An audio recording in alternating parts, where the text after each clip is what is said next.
Hello, folks. Welcome to Last Stand Protocol. This is our first podcast, I guess. We are here today just talking about the latest MCP update. I've got myself and Mr. Tarquin here today, and we've got the update that came out literally 3 hours ago. Yeah. So we're going to do our first kind of reactions to it, see what we think to what MG done. To change the state of MCP. We've been waiting for this since they announced it in kind of November. But originally. They said they were going to do it. They did stuff back then. Yeah. And we had to sit back and watch Shatterpoint. Everything. Yeah, but we've repaid the debt. They've been talking about repaying the debt, and now finally we're absolutely kind of getting there to the update and new stuff starting to be announced. Absolutely, it has been really massive. I just realised I can put in. Did this before. Put in our names so that anyone that hasn't watched this before, because we've never done this before, will know who we are. Hopefully, this will come up on screen. There we go. So, we're just we don't really know what we're doing here exactly. We haven't planned this out massively because we've only had a few hours to. I mean, I've not even looked at much at all. You are proper fire reactions. Fire reactions. Quick fire reactions here. Had a quick look at the page that came out and we saw the list of characters that have the stamina updates first, didn't we? Yeah, good few days ago we got kind of the initial disappointments out of the way with ones that were only touched on the health. I think you picked out, was it Sandman, as one that you wanted to see a little bit more in the way of changes than just health. Yeah, absolutely. There was a few that, I mean, we've spoke because we've had months and months and months of waiting for this, and I've called AMG out on it a few times, maybe more publicly than I should have, but I get Shik's done interviews as to kind of why. So hopefully, AMG, you'll make up with it tonight with the update that you've done. I'll say we're going to have a read through a little bit here. We're not going to go through every single character because it is basically every single character in the game has been touched in one way or another. I should point out that AMG, I was on your side the whole time. It's just me. Yeah, it's just Tommy. It's just me. You promise something, put it back again. But I get it. I get it. You're going to make up for it. I'm excited. I think I was just disappointed at it. Yeah. So I'm going to try and control the stream here as best we can. We've got the update. Hopefully you guys can see that on stream. We also have the cards themselves, the PDFs that AMG have put out, so we can click through some of these as we go and pick out. Tarquin's going to pick out a few bits that he thinks key. Yep. I'm going to probably have a look through and just see what's changed, what I'm excited for. I've got a few bits and pieces I'm excited for my Midnight Suns, which is one of the main factions that I've run, but I've not run recently because just got a bit bored of them. But should be some stuff reinvigorated. I don't know about yourself, what you've... I was very eager to see. I think I'd heard something Shik say about Hulkbuster being like one of his favourite set of changes. She-Hulk and Mr. Sinister. I think Mr. Sinister was my number one, just a character I've always wanted to play, but just wasn't quite there. Yeah. So I think from the little I've seen, I think they've really nailed the Sinister changes. Absolutely awesome. So we'll go straight into having a look, see what they've done. So from what I did see, they've said they gave us obviously that big list of stamina updates, characters that just had a stamina update. I think we can touch on that a bit briefly. I don't want to spend too long on that because it is the more boring part. There's been some changes to, so they've got the whole massive change. There's some big changes to Apocalypse, which I think, again, is something I've been quite excited to see change to an extent. The thing I'm most thankful about is that the only change to Apocalypse's card himself was, I think they added Peerless. Yes. Which means it doesn't really invalidate my lovely black and gold card that my friend sent to me Absolutely. very generously. So I can continue using that card. Awesome. Very happy. That's cool. Yeah, we'll talk over a little bit and because you played a lot of Apocalypse, so it'll be great to hear your thoughts on the changes that they have made and how that changes them as a faction. Yep. And then then there is a massive list of changes to the actual characters themselves. You can probably see it clearer on screen than I can from the moments that I'm reading on. But there's definitely some that I want to try and look at and see what they've done. This will be my first kind of reaction to a lot of them. Again, we're not going to go through absolutely all of them. Some of them are maybe bigger than others. Some of them are smaller. We'll just, we'll see what time we get, how we go, and see our thoughts. So, stamina changes first of all. Again, we had this massive list of stamina changes already given to us, but I think we kind of all assumed that everyone on this list was getting at least 1 point of extra health. We didn't know whether it's going to be on the front side or the back side. I think we all assumed as well there was going to be increases. From the brief look at it that I've taken, literally I scrolled through a couple of pages of one of the first PDF. I was actually quite surprised to see that a lot of the stamina changes that were on there were actually to the backside.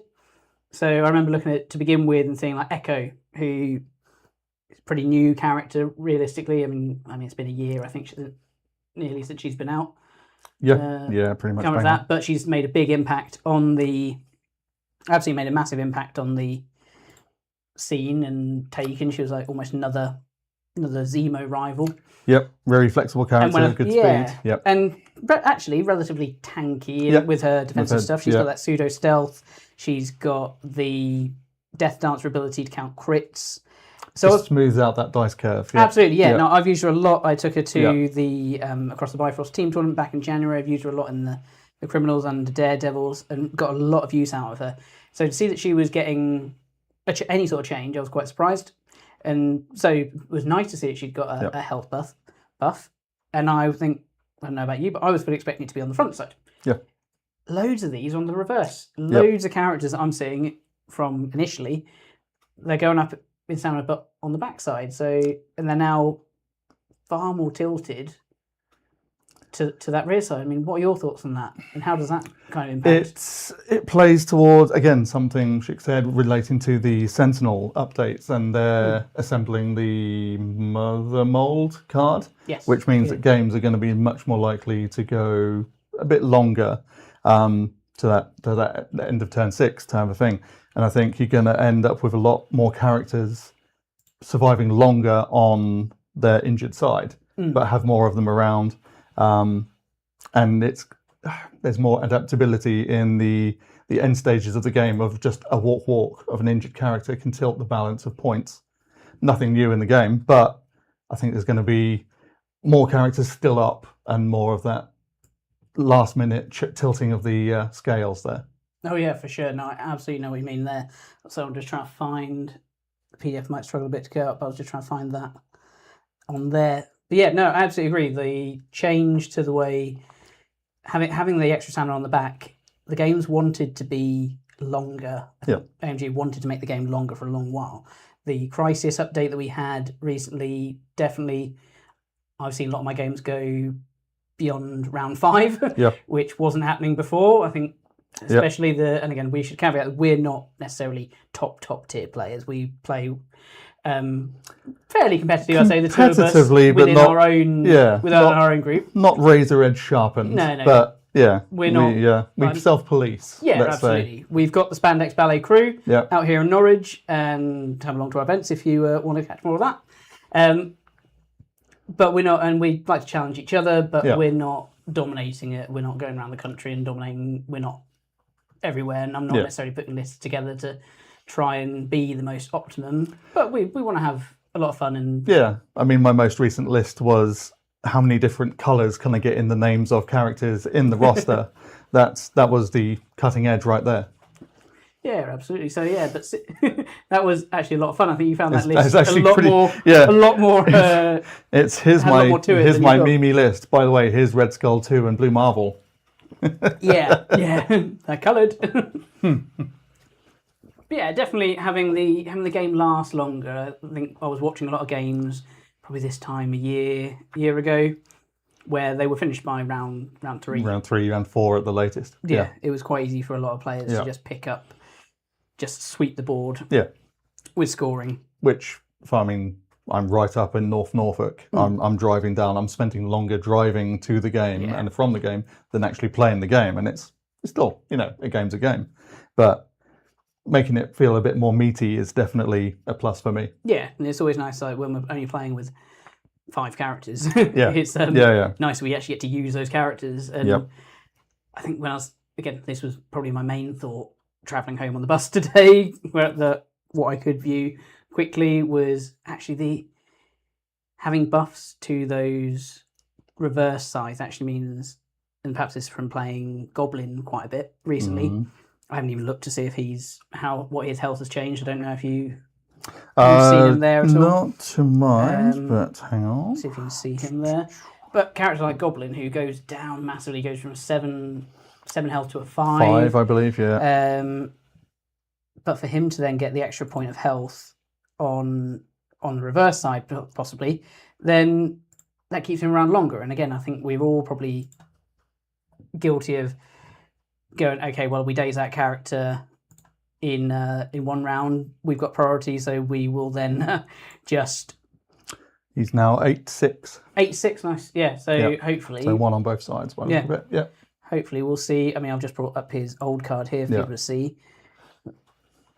Hopefully we might see, him stick around longer, but characters in general not just get two-shotted. Yeah. You're not going to go, cool. Ghost Spider, I think, was one that suffered from that a lot. And rightly so, like, she is a menace. So she would go, so you ping off the 5 health on the one side and then go, again, priority go, right, I'm just going to focus down before you know it. I think every time I faced, certainly your Green Goblin, it's flip him, get him gone. Yeah, get him I was having double, go straight in, hard attack. Anytime I bring out Modoc 1, that 4 health, now 5 on the flip side, people you lose that blank wild, you get him gone because you don't want him activating with that much power to go down in a blaze of glory.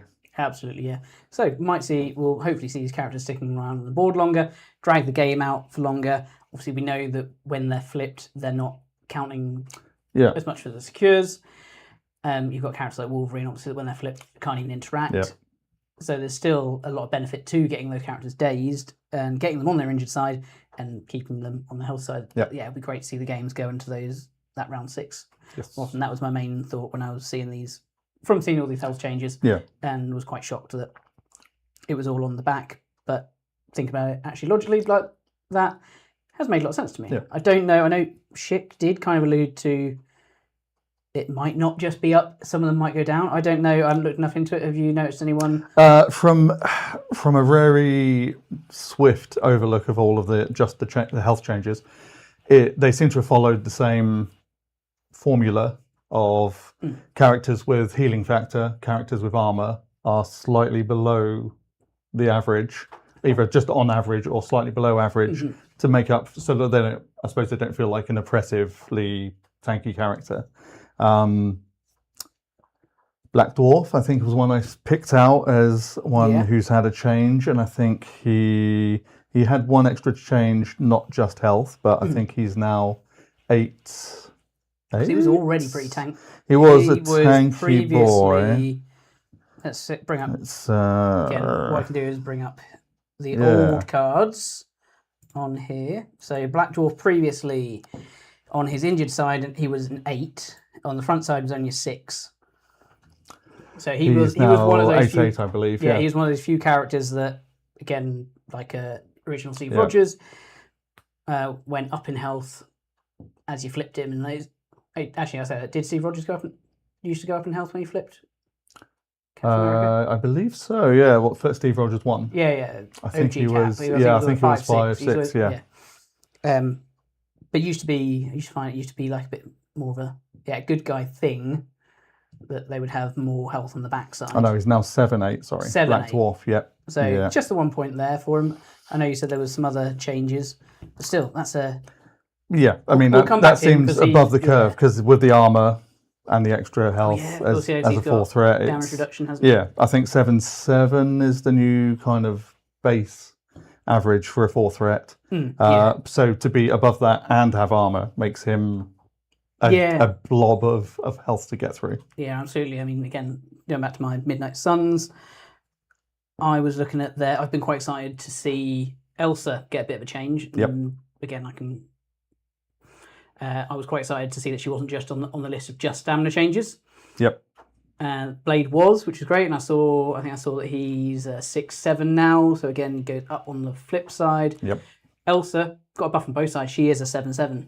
I think her and Electra are both 7/7. And Elsa also got the buff that I always wished her monster hunting weapons would do, which is that versatility of being both. You can choose between physical or energy. Yep. I think they also combined the trigger. I think the trigger used to be you had 2 triggers on it, so slow on a wild and incinerate on a crit. Yep. It's now just a crit, or one just trigger crit or does one both. wild. Yeah, one of them does both. I can't remember which one. We can have a look in a little bit. But yeah, stuff like that. I think it makes it quite exciting again. What makes me definitely think, oh, actually Elsa does become a lot more viable. She's got more health than Blade now, if only by 1 point. And there might be some other cool stuff in that.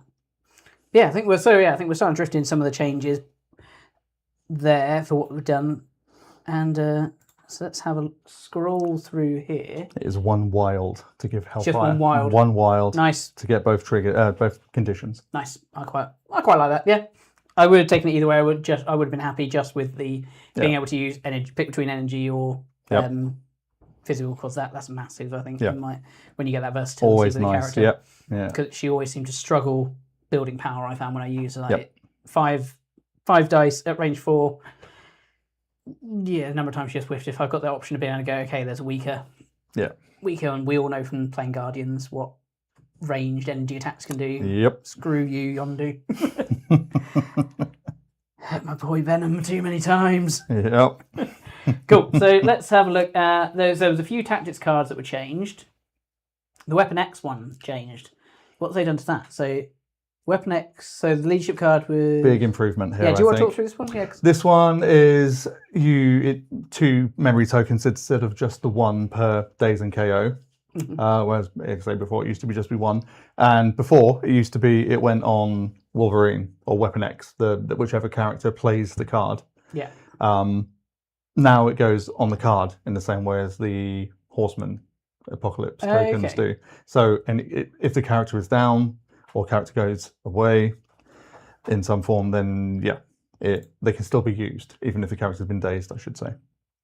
Nice. So it's just that quality of life improvement that brings it up to par with the rest of the game, which can often be all it takes to make a faction feel not hampered. Yeah, I've got to say, I've never played Weapon X as a faction. I think I've played against it a couple of times. I know Lewis, one of our more recent regulars that's joined the game. And one of our clubmates is now Yeah. Loudly clawing. Oh yeah, El Presidente is happy about the Claw Crew being maybe viable now. Yeah. But yeah, no, it's great to see that they've got a little bit of a change. So yeah, do you think that'll does it make them viable? I think it'll make it, worth a try, certainly. Yeah. Yeah. It's if you 2 tokens, it's another token faction. Yeah. Which did quite well under Apocalypse. What is it the tokens do again? Oh, yeah, remind me. I can't remember. You have caught me there. It's been about 2 years since I've tried it. Let's use our handy dandy tool Indeed. here, because I think, have I got that one? Yes, I do. I sure want to remember. We can bring that up on screen for people to see. So I'm going to have to look closely at my screen. So when an allied Weapon X character is targeted by an attack, it may remove 1 memory token from this character. If it does, adds 2 dice to the defense. Oh, yes, yeah, so it keeps them sticking around longer. So more health, more survivable. And if no damage was suffered as a result, the allied character may advance short towards the attacking character. Okay, cool. So get more of those tokens. More tokens, more fun. Yeah, I like that. Yep. Yeah. And you say it doesn't have to go on the... It can be played on the card itself in the same way as like Master of the Horseman is. And instead of the rules means that you can't take it off the character if they're dazed and such. It just meant situations where you couldn't use your leadership when every other affiliation could. Nice. Cool. Asteroid M and Mothership. So these cards were pretty similar from memory. They both allow teleports of characters. Yep. It's like 2 power each. Yep. Bring one character to the other as long as they're not holding an objective or something. Yeah, as long as the one that's moving isn't holding anything. Yeah. Then they can be doing that, and then that's changed to the power phase, which is a huge change. It means you don't have those crazy gotchas of like bring in Magneto, your Corvus, your big beta not out of nowhere, because you've seen it often enough. You know what's coming, but it just downplays that slightly. You have to change your tactics, and you get a little bit more of a chance to counterplay it if it's played in the counter power phase. You've got options to change what you play, what you save, there's issues that this is going to create and solve. So you're not getting that negative play experience of just having someone Magneto in the middle of everyone destroying a whole flank. Okay, so he might still do it, but you get a little bit more notice, a little bit more counterplay. So So ultimately it's a bit of a nerf for both those guys. Yeah. So I mean, what I'm seeing is currently, I know we just said about Black Dwarf getting extra point of health. Yeah. But it's a bit of a nerf to Black Order. So Chick, you were saying like we're getting Black Order players going to be pleasantly surprised. Like 50-50 so far, but a lot to go. So I'm just posting into the Discord that we're live. I figured I would do that. So I guess in the power phase we'll see. I think they said Magneto's getting a big buff, so we'll come through to that one as well. So hopefully it won't be too terrible. Maybe this does balance it out. And then first the Black Order. So again, Black Order cards change so that all our characters can gain power instead of either. So, can you talk me through this one? Essentially, whenever you dazed or KO'd somebody, obviously an enemy character, every other ally in your squad gained a power, but not the character that did the dazing. I believe that was the case. So now it includes all characters. Okay, cool. So that was only when Black Order characters. Let's bring that one up, actually. So when allied Black Order character dazes or KOs all other Black Order characters. Black Order. There you go. Okay, yeah. So there you go. I wonder if that means as well. So change. Okay, so still, I'm going to assume without seeing the actual card, we haven't brought that up yet. Just from the change log, seems like it's supposed to be a Black Order character that does the dazing. Yeah. They should bring splashes. Yeah, gain power instead of other. So it's all, and it don't have to be Black Order.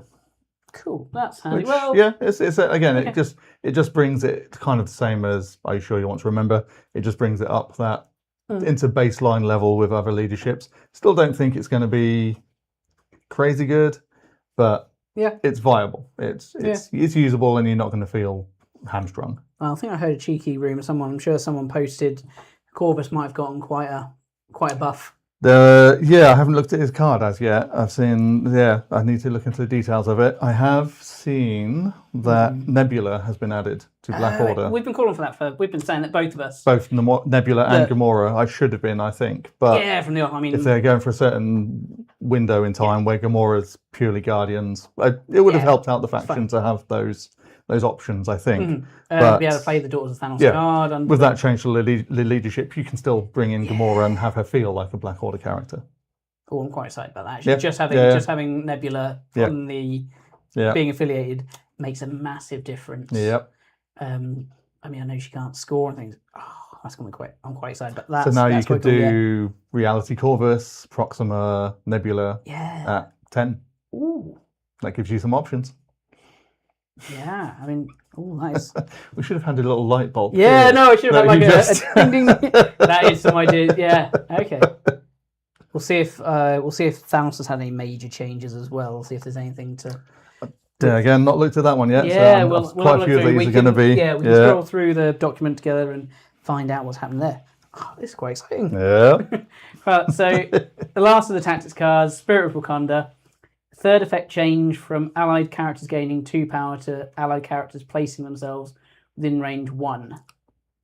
Oh, that's huge. That changes the way that card works hugely. Yeah, doesn't I it? think that's the whole thing where you just deployed everyone clustered around the one character that Yeah. could generate, like you had Wong and Shuri for that auto guaranteed, and then they just pulse out power to everybody, and then they just go Yeah. from there.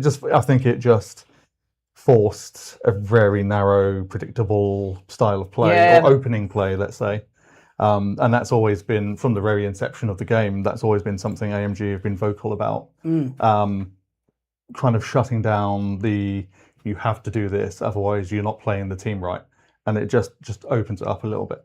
Oh, for sure. Yeah, I mean, I haven't seen it for a little while, and I know, again, calling you out, Sam. Sorry, you played that an awful lot with King T. But you weren't the only one. I saw an awful lot of that played on TTS, and I think we saw a lot of that at, I think one of the guys on my team that was playing Wakanda at the January team event. It was played, so yeah, I think once it was discovered, it was a pretty smooth brain play, strong, but effective. It worked. So I think it was up there with the Inhumans opening play of, oh Christ, I've forgotten the card now. It's not even been in use for a few months now. Great Refuge. That's the one. Yeah, the one where... Similar kind of thing, where someone this is the opening play, this is how you do, and it just becomes like the game plays itself for you. And I think that's just not how AMG seem to want the game to be played. Yeah, absolutely. And I think the other thing we'll see later in this document, I'm assuming if the rumor true and the little bits are picked up from here, the way Cap 1's OG Cap's leadership has changed. Again, was always open to so much potential abuse with round one stuff. So, and I think that was the same reason that years ago now they got rid of advanced R&D. Changed the way pentagrams worked with Wong, etc., just so you're not loaded with power. And make these smooth brain. I'm sorry if I'm offending anyone with that term. For using those tactics, I've used them myself. So I've absolutely played the all charges Steve 1. Oh yeah, absolutely, that. Because it's a great deal of fun, and it doesn't feel super overpowered, but it does mean it can be overwhelming for newer players, I imagine. Yeah, loved my yeet list with Steve. Just everyone charges or throws, no matter what. Unless they're rooted crazily. Cool. Well, that's all the tactics cards. A couple of nerfs in there for Brotherhood and Black Order. A minor buff for Black Order. Nerf for the Spirit of Wakanda play. Buff for Weapon X. Nice. Yeah, nice, simple. I think the Horsemen definitely, we can definitely focus a little bit on the kind of the Apocalypse changes as a whole, because they all go in consort. Talk us through these ones. Basic changes. The only ability that could be used more than once per turn, which was Fury on War, is now gone to once per turn. I think we saw, I mean, the classic user was Magic to double, be able to use that superpower to just exponentially help the dice curve. Just meant that she could feel so oppressive, and I think making it once per turn, still very good, still very useful. Still got the restrictions on the range, I believe. So they have to be within range 2. The target has to be within range 2 of you. Just that little bit less oppressive. I believe Pestilence's ability has gone up in cost from 2 to 3.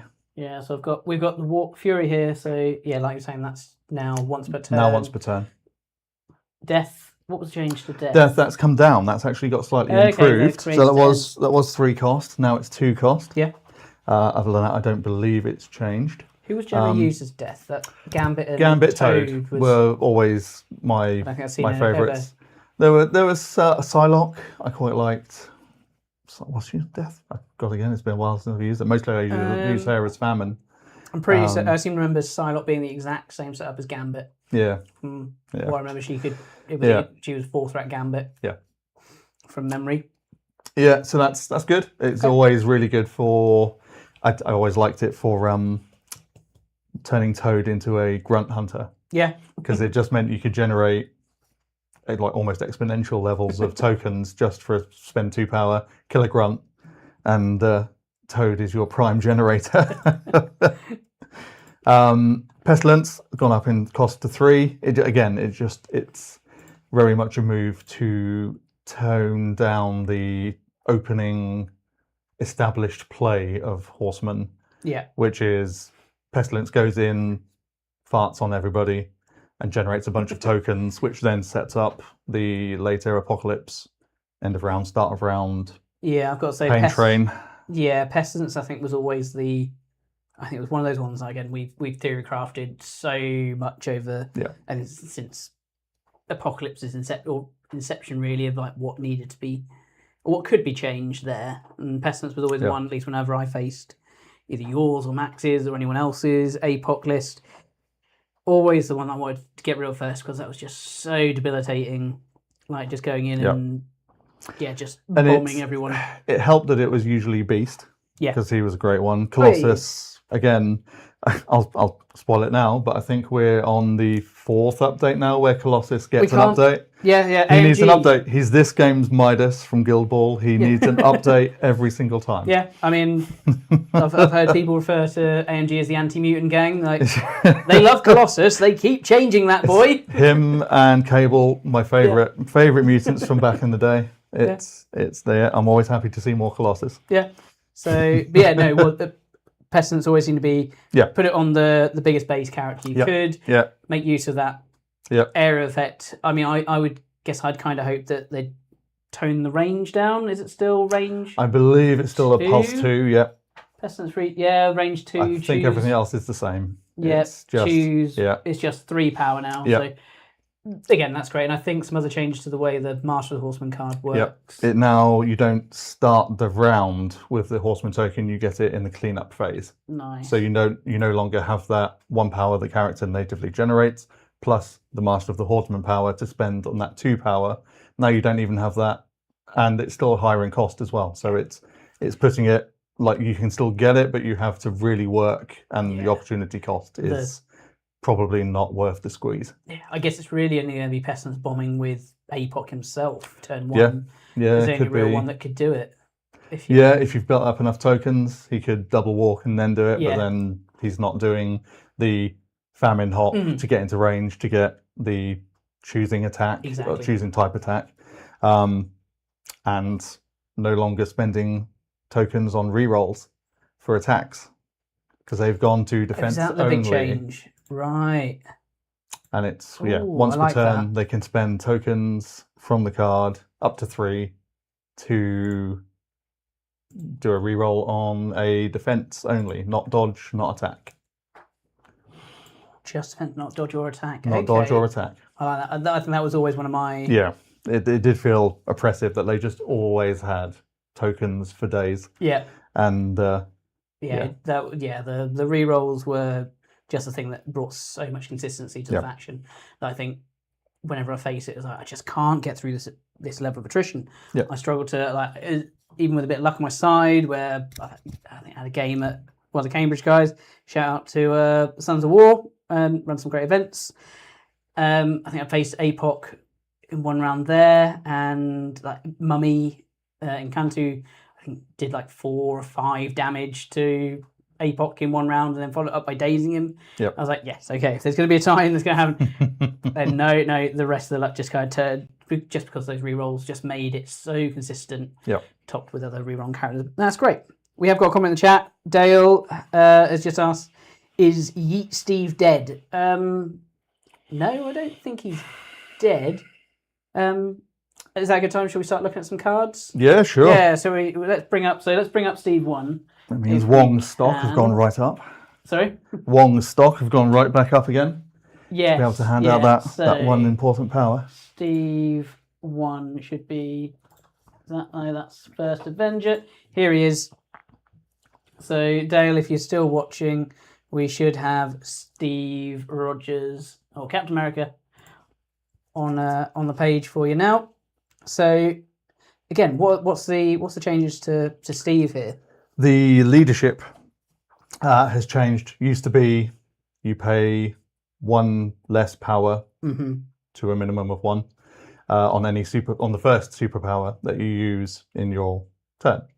Now changed to after you've paid the full normal cost, you get a 1 power refund. Nice. So you have to have the initial power, which means you can't have those 2 power charges just charging across to the midline turn 1, unless they can find a way to get natively or through Wong or through other See means what you mean by the that Wong extra play 1 now. power. Absolutely. Okay, and I see he's had a health buff as well, which is nice. 6/7. I'm not going to do it. I'm not going to do it. Yeah. I'm leaving. Okay, so yeah. Okay, well this is the change that I think we'd kind of theorised and we'd kind of heard ruminated that was going to change with him. And yeah, I think it feels like a change perhaps for players just getting into the game, because he is one of those starter leaders in the original core box, and a couple of friends get that original core box and playing. It was such a better leadership than Red Skull 1's leadership. Yeah. And Skull 1's was not a bad leadership by any means, if you built for it. But again, from those early days when you're just starting out, it blew the other one and considerably further into the game. It was always a great leadership. Yeah, it's one of those ones. Every single time I've listened to a podcast and a character has come out, everyone's had to go, well, how does this work under Steve 1? Is it must under Steve 1? A lot of the original, as we said earlier, like turn 1 plays with advanced R&D and things. I think everything was always considered like, okay, how does Steve 1 break this? Yeah, and I think that just frees up AMG a bit of design space to be able to push some characters a little bit further, without having to worry about costing and budgeting. And so again, Avengers, such a ubiquitous faction, throw some Avengers in. Everyone's helped Avengers at some point in the comic lines, so it makes sense somewhere. So I don't think it breaks.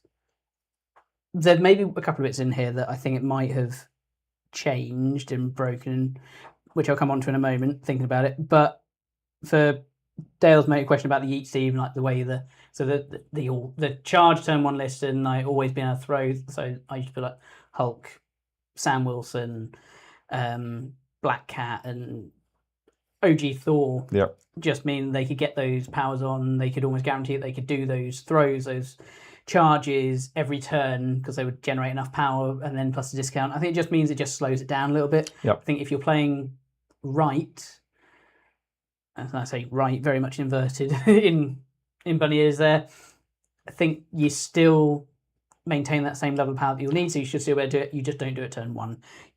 Like Iron Man, I guess, is the one that I think upsets me a bit here, because the big change to him, and again, he might have got a change, I don't know here, but the big change that they made to him ages and ages ago, and that suddenly made him way more relevant, was they dropped Friday AI from a 3 cost power to a 2 cost. Yep. And under Steve, under his best mate, he just meant every turn he's pew, pew, pew, 6 dicing. Get that ball rolling. Yeah, and gets it rolling. Yeah.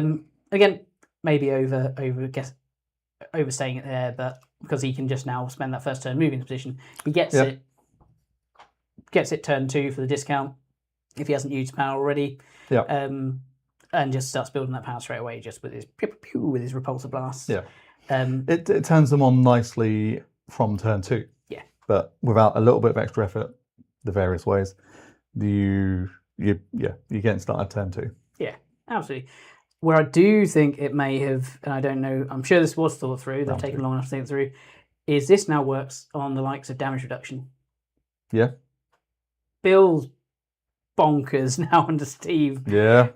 Bill suddenly gets a reduction on his damage reduction, doesn't he? Or he gets a refund rather. Refund, yeah. He's just gonna go, cool, yeah, you hit me. Yeah. Reduce to 1 for no, I spend the 1, I get my 1 back, as long as I've got the power.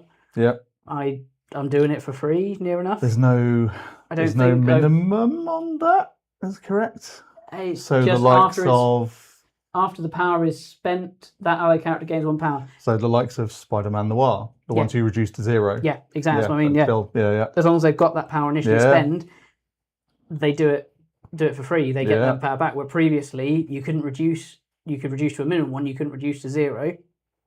So Yeet Steve no longer, he still exists, he's still alive, he just no Yeah. longer yeets himself You and just- friends forward, he just yeets I- your opponent's hopes and dreams away. Yeah, You're not killing any of his friends. No, I think you can put it on.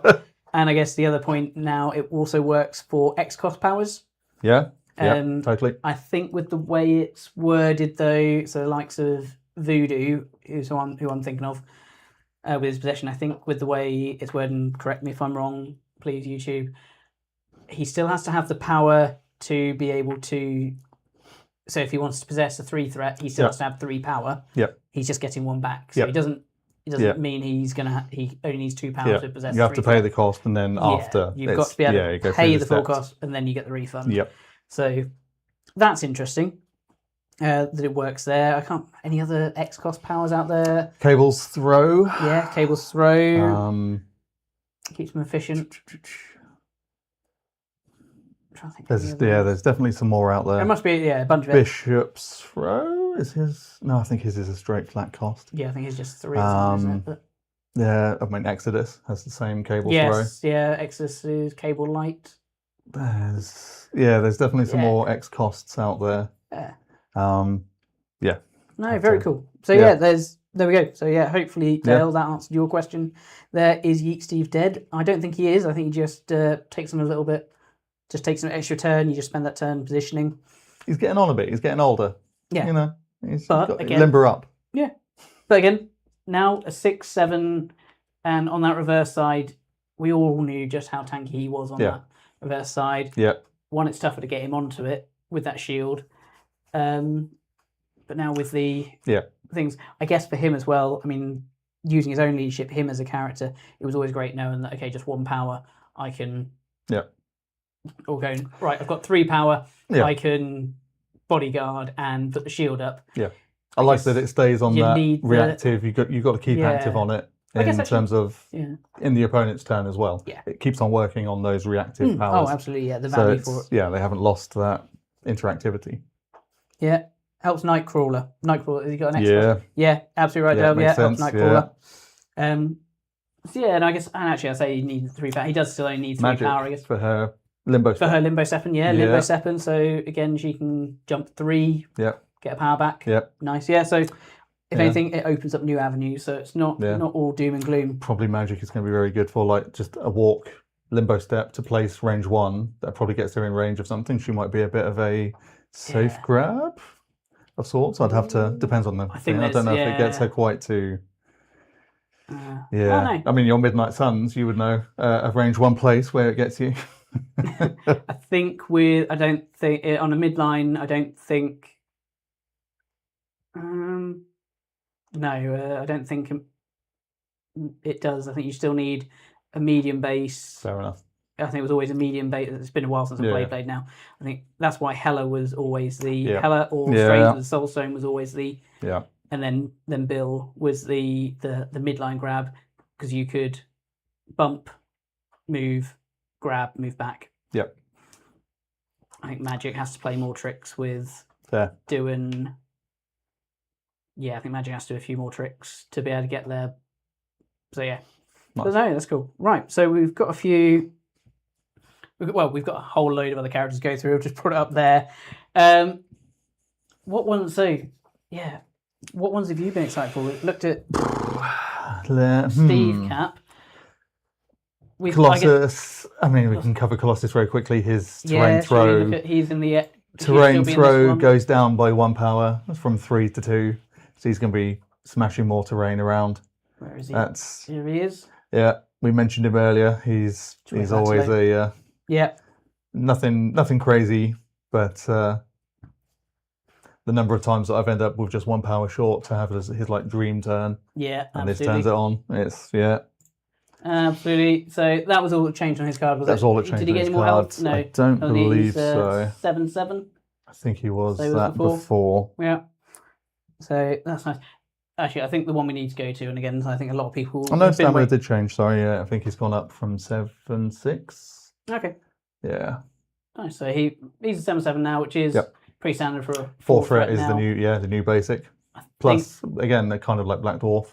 He's got the armor, so that puts him, as you'd say, so just above average. Yes, and he counts. I always forget him. He counts blanks on one side as well, but has Yes. damage reduction on the other. I'm looking at here, so yeah, reduces innate Damage reduction damage and- reduction on his healthy side. Keeps it innate on the damage healthy, and keeps it on the injured. Keeps on the and injured, but counts blanks. Also counts blanks. He's capped, but gets Yeah. 2 on that side, isn't he? Yeah. I think the one we need to look at actually straight away, because a load of people is Baron Zemo. Baron Zemo. Yeah, I just realised who's in this section. Baron Zemo. So Baron Zemo has been an absolute menace. Not since the inception of the game, because he hasn't been changed until now, when the Yep. game's 7 years old. Yeah, enough? 2019. 2019, Yeah. But as of late, I think as the game has evolved and the missions have evolved, he's just become more and more ubiquitous. You just see him. It was just an easy splash in to go, right, here's a long moving charger that with just a huge number of rerolls. The double bubble was a thing. Yeah. So wondering, have they put an end to the double bubble? Strategic Genius is no more. At least on okay. Baron Zemo. It's now Tactical Insight. Oh, okay. So it's now a 1-cost reactive superpower. Right. Rather than an innate bubble. Mm-hmm. Same effect. Pay 1, do it once per turn. Okay, and nice. 1 power to reactive. So it's still good. Is it once per turn? It's once per turn. Oh, that's okay. Right, that's actually So that's how you shut down the overwhelming level of bubble. That's pretty bonkers. Actually, that's a massive. I mean, if they'd so it's increased cost and limited resource. So just making it cost. Is a hell of a thing. And Baron Strucker has the same, followed with the name change, same exact wording, same. Oh, so Strucker everything. didn't keep strategic. Strucker is also Tactical Insight. I haven't looked at Namor yet because I know the main that was problem was Namor, Zemo. Mm-hmm. Yeah, double with a bunch bubble. of others. Yeah, because they were two same effect but named differently. Yep. Okay, we can have a look at that in a moment. Yep. Okay, so Zemo, did he get he got a slight helper? 6'5", so below the new average of 6'6", I think, for a 3 threats. So again, he was one who you always just melted as quickly as you can. Yeah. No, absolutely, you would. Like, makes perfect sense. So yeah. Oh yeah, of course. Yeah, charismatic leader was always the name for Namor's bubble. So that one hasn't changed. That one stays the same. So Namor still does do it, but him being a 5 threat instead of 3 threat. Yeah, it means there's more of a cost. You can burn through it that little bit quicker. Mm-hmm. Okay. No, I like that. I mean, I liked Zemo being a bit of a blender and he was always pretty self-sufficient with his power and things. Him having, I think, Master Swordsman's turn to once per turn as well. It has indeed, yeah. Okay, and increasing power. Oh, that's gone up to 3 costs as well. That was only ever 2, wasn't it? Yeah, it was. Okay, so yeah, he's just got to think about his power economy. I mean, he can still be a blender, but he's also not supporting the team as much. So I don't think it changes how we play. He dashes around, he charges in, he does some damage. If he does well, then he explodes. If he gets beat down, then he wakes up and he spends. For sure. No one spends his 10 power on death quite like Zemo, and I don't think this massively changes it. No, I think you think 2. If he has to charge, then perhaps, but Master Swordsman going to once per turn does change it. Yeah. In terms of 3 and 2 for Steel Rush. Probably doesn't have to charge if he's spending that because you get the medium advance. Absolutely. I mean, I think he's still pretty critical to Hydra. He's still one of the best 3 threats they've got, I think. Cabal and Hydra, I think that's part of the reason for his, again, ever-presence is because Cabal did not have the strength of roster that Avengers had. So you pick your skull, throw in Zemo, throw in nice. I mean, Crossbones if that's what you've got. Yeah, well, there's a whole load of other changes to go. Yeah. So, but no, that is a big change to him. I think that will see him off the board. I don't think this is the end of Zemo. I think we'll still see a lot of Zemo. No, he's still solid. I think he's just not going to be an auto splash everywhere. Yeah. And he's not supporting the rest of the squad quite as much as he was before. Yep. He can a little bit, but he's going to have to burn through his power to do that. And I guess with it being a reactive power over a innate, the likes of Emma Frost, Mystique, Lady Mastermind. Hellfire. Do not use them against Hellfire. Yep. Nice. Okay. So that's Zemo. That was one of the big ones we wanted to look at. Yep. What else we got on this list? So Angela, Ant-Man has... Maybe I'll speed run a few of these and we can see what any big ones are. Ant-Man, they did a great change. He can now hold assets when he's tiny mode. Oh, But nice, if he does the hitch a ride, he is forced to drop it, I believe. Oh, I love that. I mean, I've loved Ant-Man for ages. Yeah, let's say it goes with his lore and everything. He's just, whatever he's on, he can shrink it with him or he can choose not to. It fits with his, and it doesn't turn off half the game to a pretty core character. Yeah, no, love that. He struggled to find a place under... He was good. He was good for Sam Spam again. The 3 threat. He never had any benefit under Steve 1. No. Maybe he does now because he never had that superpower cost that benefited from the leadership, and now I imagine he does. Yeah, now if he's spending that 1 power. So what was it? Let's bring up his card quickly. Again, I don't want to spend absolutely ages on all of these. I will take us on all the tangents. I know, no, that's fine. No, I will more than happily fall into these tangents as well. But we had Ant-Man, so yeah, because that's it. Because his powers, he had the powers, but they were only 1 cost. Yep. So actually, he probably becomes really useful to Steve now that he's effectively getting the refund for it. So he's doing, like we said with Bill, he's effectively doing these for free. Yep. That's amazing. So yeah, he can change size as long as he's got that power. Yep. Gets the power back. He can still go off and do interact. Now he can pick it up when he's small. Yeah. Hide behind the terrain. Yeah, absolutely. That's brilliant. That's brilliant. And when he goes tiny, again, Hitch Ride was always free, which is great because it made him he was like one of the fastest characters in the game that no one ever used because he just transform, range 1, Hitch Ride for 3. Yeah. And move and whatever.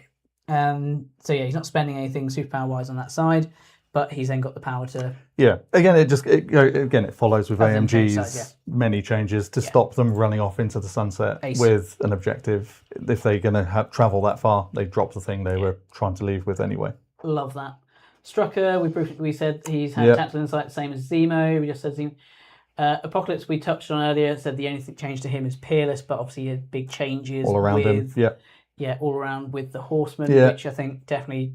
I don't think he was getting splashed anywhere. No, Peerless mattered anyway. No, but just maybe it's future proofing. Yeah, 100%. Just they put this rule in, make it relevant. It's certainly lore. He doesn't work for Dormammu. He doesn't work for Adam Warlock. No. So Black Bolt has also had Peerless added. Yeah. So and King of the Inhumans. So Black Bolt had a major change. What, 1.5, 2 years ago? Quite a while back. They gave him the bodyguardish ability. Yeah. And it really brought him back into... Trying to find where he is. It's Black Bolt. Black Bolt, King of the Humans. Yeah, we'll see. You really don't want to try and find it. Once during each of your turns, one allied character within range 5 of an activating character may spend 1 power at any time. If it does, the activating character gains 1 power. Oh, this is the leadership that's changed. This is the leadership. Oh, wow. So it's changed from... Sorry. It's the activating character that has to receive. Was it always range? Was it always range 5? I think it was... Did it even have... I can't remember. Might have been range 3. I'm not sure. Yeah, okay. I had range 3 in my head from the last many years ago that I last played in Humans, but yeah. Okay, so that's a big change because in Humans again, like Steve 1, were kind of the one that you always had to keep an eye out for just how janky does the leadership make it. I think initially when they came out, because Black Bolt was just such a terrible character. Yeah.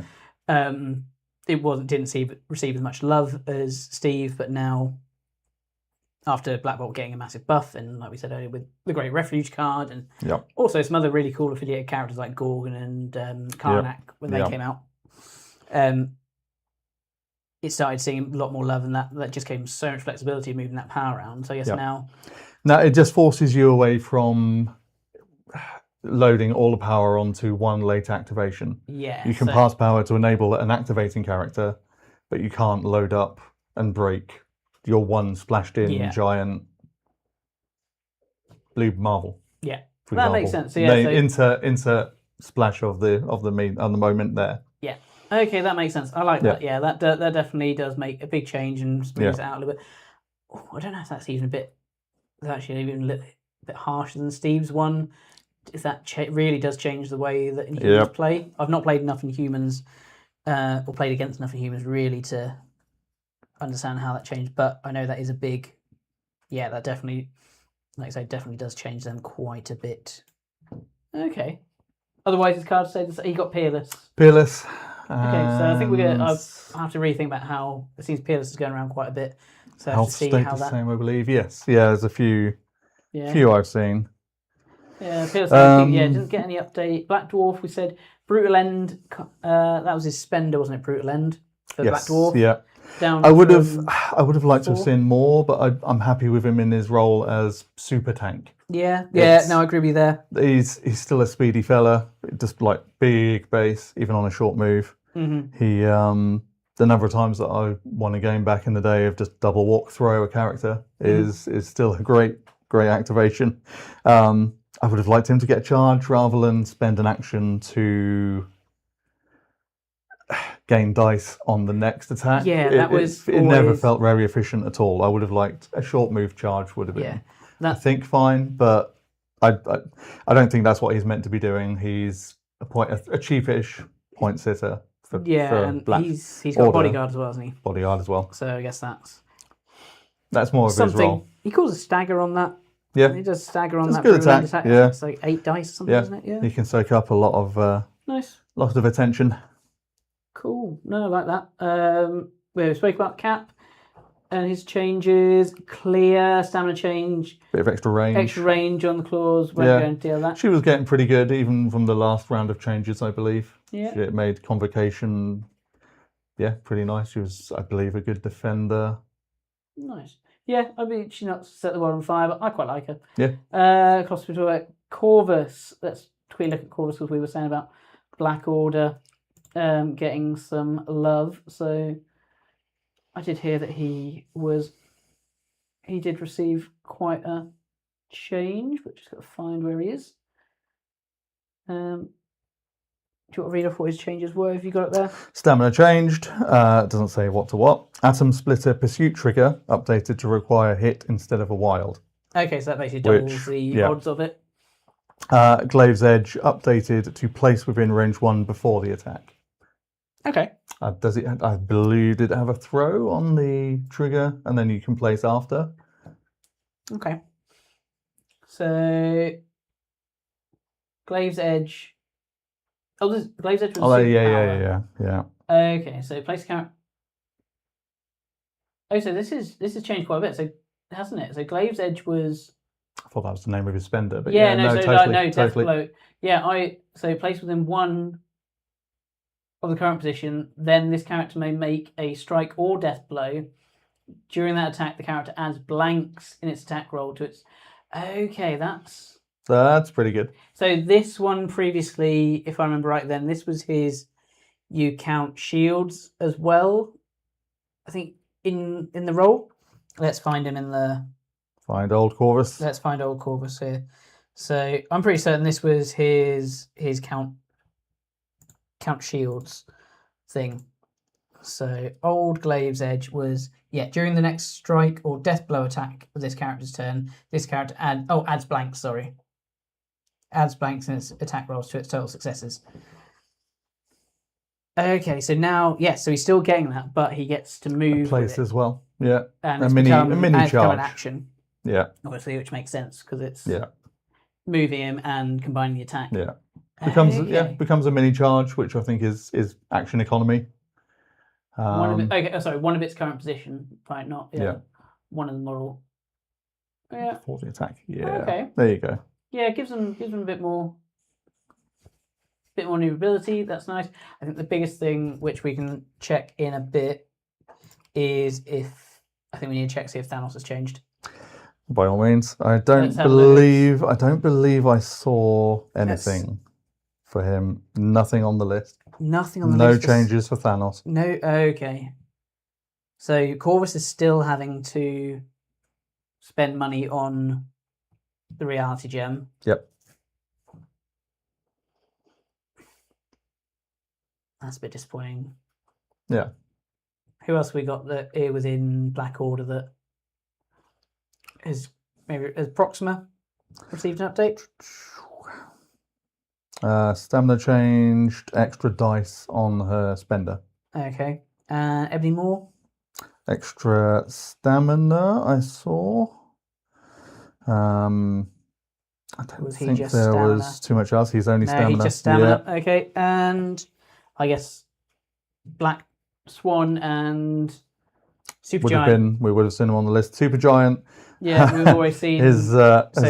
She's part of the wave of small base characters losing short and going to a medium move. Okay, let's see if I can find one here. So she's moderately faster and a stamina change, but that is it.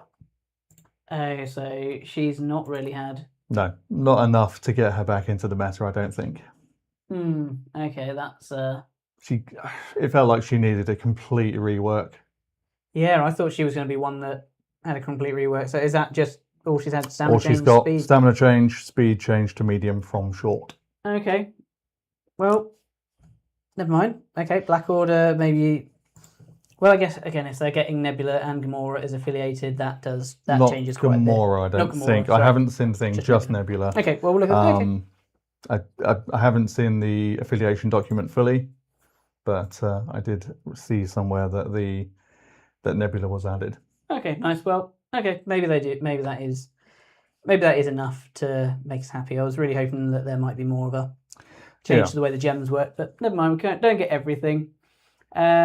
Go through. So Cosmic Ghost Rider, Peerless, Crossbones, and Merciless Merc both moved from short to medium moves. So I think we said this before. There are now no characters that are on a small base with a small move, which is great. So spoilers for Mysterio there as well. Yeah, that's nice for them. We can maybe talk about them below down the line. It's nothing exciting. Dark Star again is one they haven't changed. Rending Force updated. What was Rending Force? I believe that was the Dark spender. Star. I think we've got it here. Once she loads on stream. So yeah. Oh no, that's Crystal, sorry. Rending Force was the spender. Before choosing a target, this character chooses whether its type is physical or energy. 383 with a wild bleed. Okay. What did it used to be? Not a clue. Never used her. Just choose energy type? Nate. Attack type? Probably would know. He's probably, if he's watching, he's yelling at the screen trying to tell me what it is. So Rending Force before, it was range 2, 7 dice. It's just gained the dice. Just gained the dice. Oh, yeah. Okay. Okay, sorry, Winter Guard players. Maybe there's something else in there. A little bit of extra health. Her builder attack is still a gainer. Yeah. After resolved, gains 1. Cool. Her power still costs 3 each. Where's her power coming from? Yeah. Still a bit. There's nothing disappointing, really, isn't it? There's nothing in her homes that gives her extra power. No. Her kit is going to be turned on round 3 maybe. It's not enough. Not great, is it? Not enough. Oh well. Better luck next time, I guess. Unfortunately for Darkstar. Let's try and find something a bit more exciting. Hulk. Go to Hulk. You'll like Hulk. Oh, I will. I've not used a huge amount of Hulk in the past, but I've always wanted to. I've used a lot of Immortal Hulk. Yeah. As you know, I think he's just gotten Peerless. The yo-yo continues for Hulk. Okay. Is he going to be in? I know I need to remember my alphabet. G H. There we go. Hawkeye. So he's going to be somewhere around here. Hela. I think she only got health updates as well. Hawkeye. We know he got health updates. Hood. Hulk. There we be. And then we can probably go on to She-Hulk as well, because I think she was a big one. And Hulkbuster. Indeed.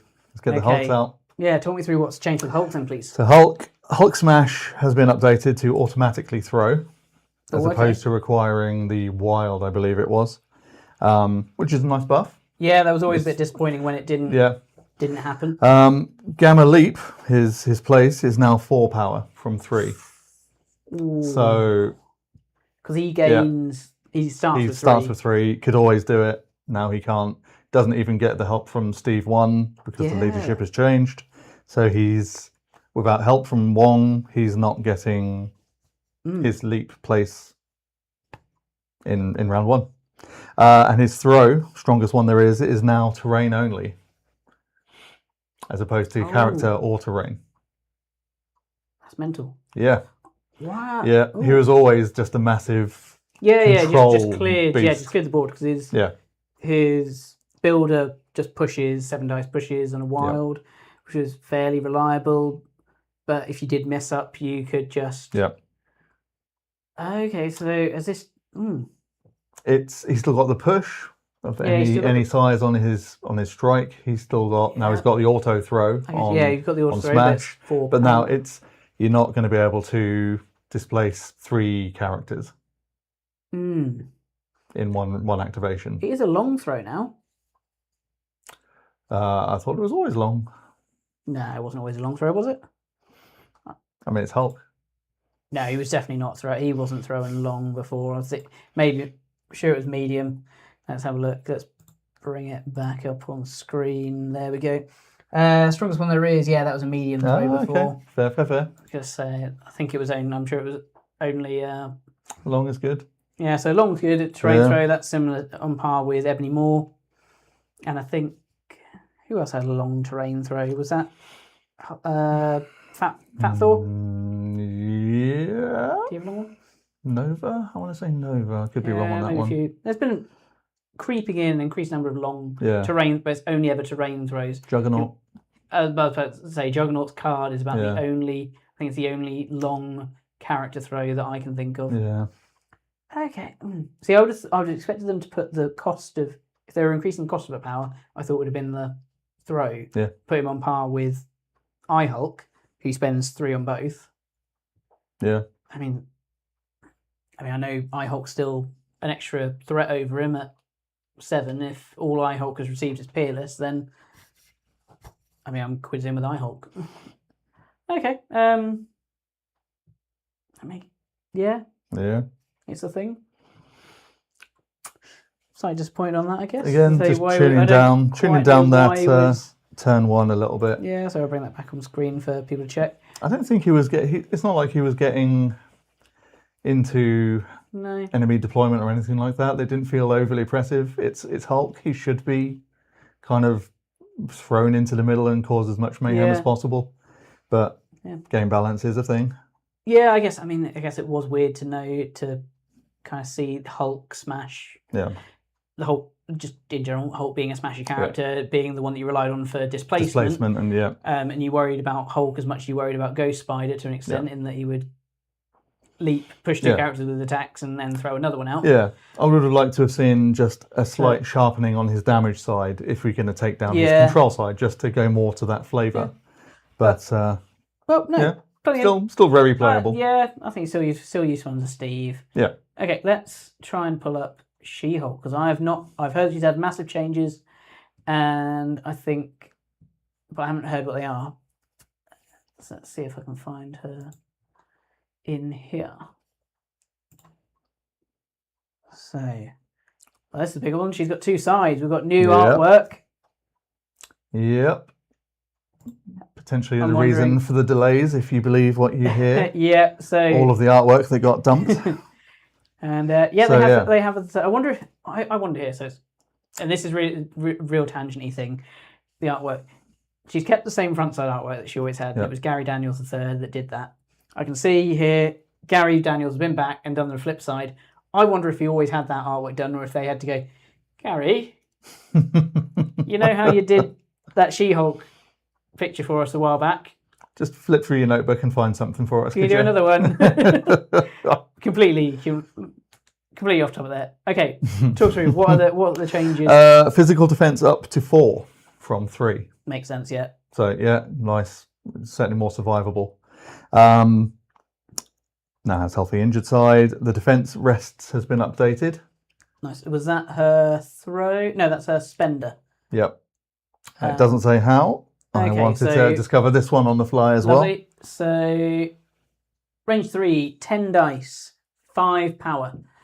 I'm sure it was only 9 dice before, so I think it gets an extra dice there. It was Yeah. always 5 power. It was always overcosted, so I don't know if that's still going to be worth it, but we'll see what else it says. After the well. I attack believe result, the triggers are the same. So yeah, if it Yeah, dealt that's damage, exactly the same, yeah. thing. If that already had it, then has stagger. slow. Okay, That feels very familiar. Yep. Leadership is the same.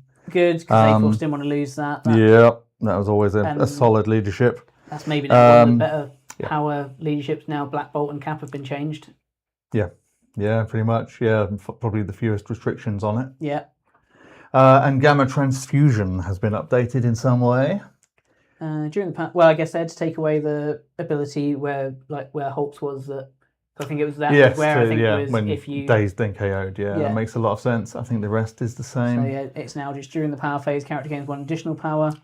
After an attack targeting this character is resolved, if the character, so yeah, it's still got her aggressive on it. Yeah. Everything So not else, as far-reaching as I was hoping.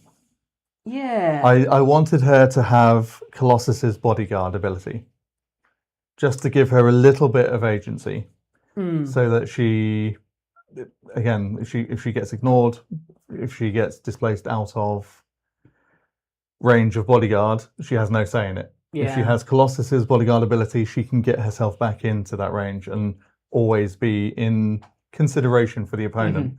But if they sure. have one good pusher, Shuri, then you can essentially stagger her, and just taking her out of the agency of her own get back into position. Oh yeah, Shuri, you can push her because I forget she's Size 3. 3, yeah. And Okay. quite likely, and has the ability to not do the damage. If you want to spend that 1 power to counter shields instead of hits, you can somewhat control that.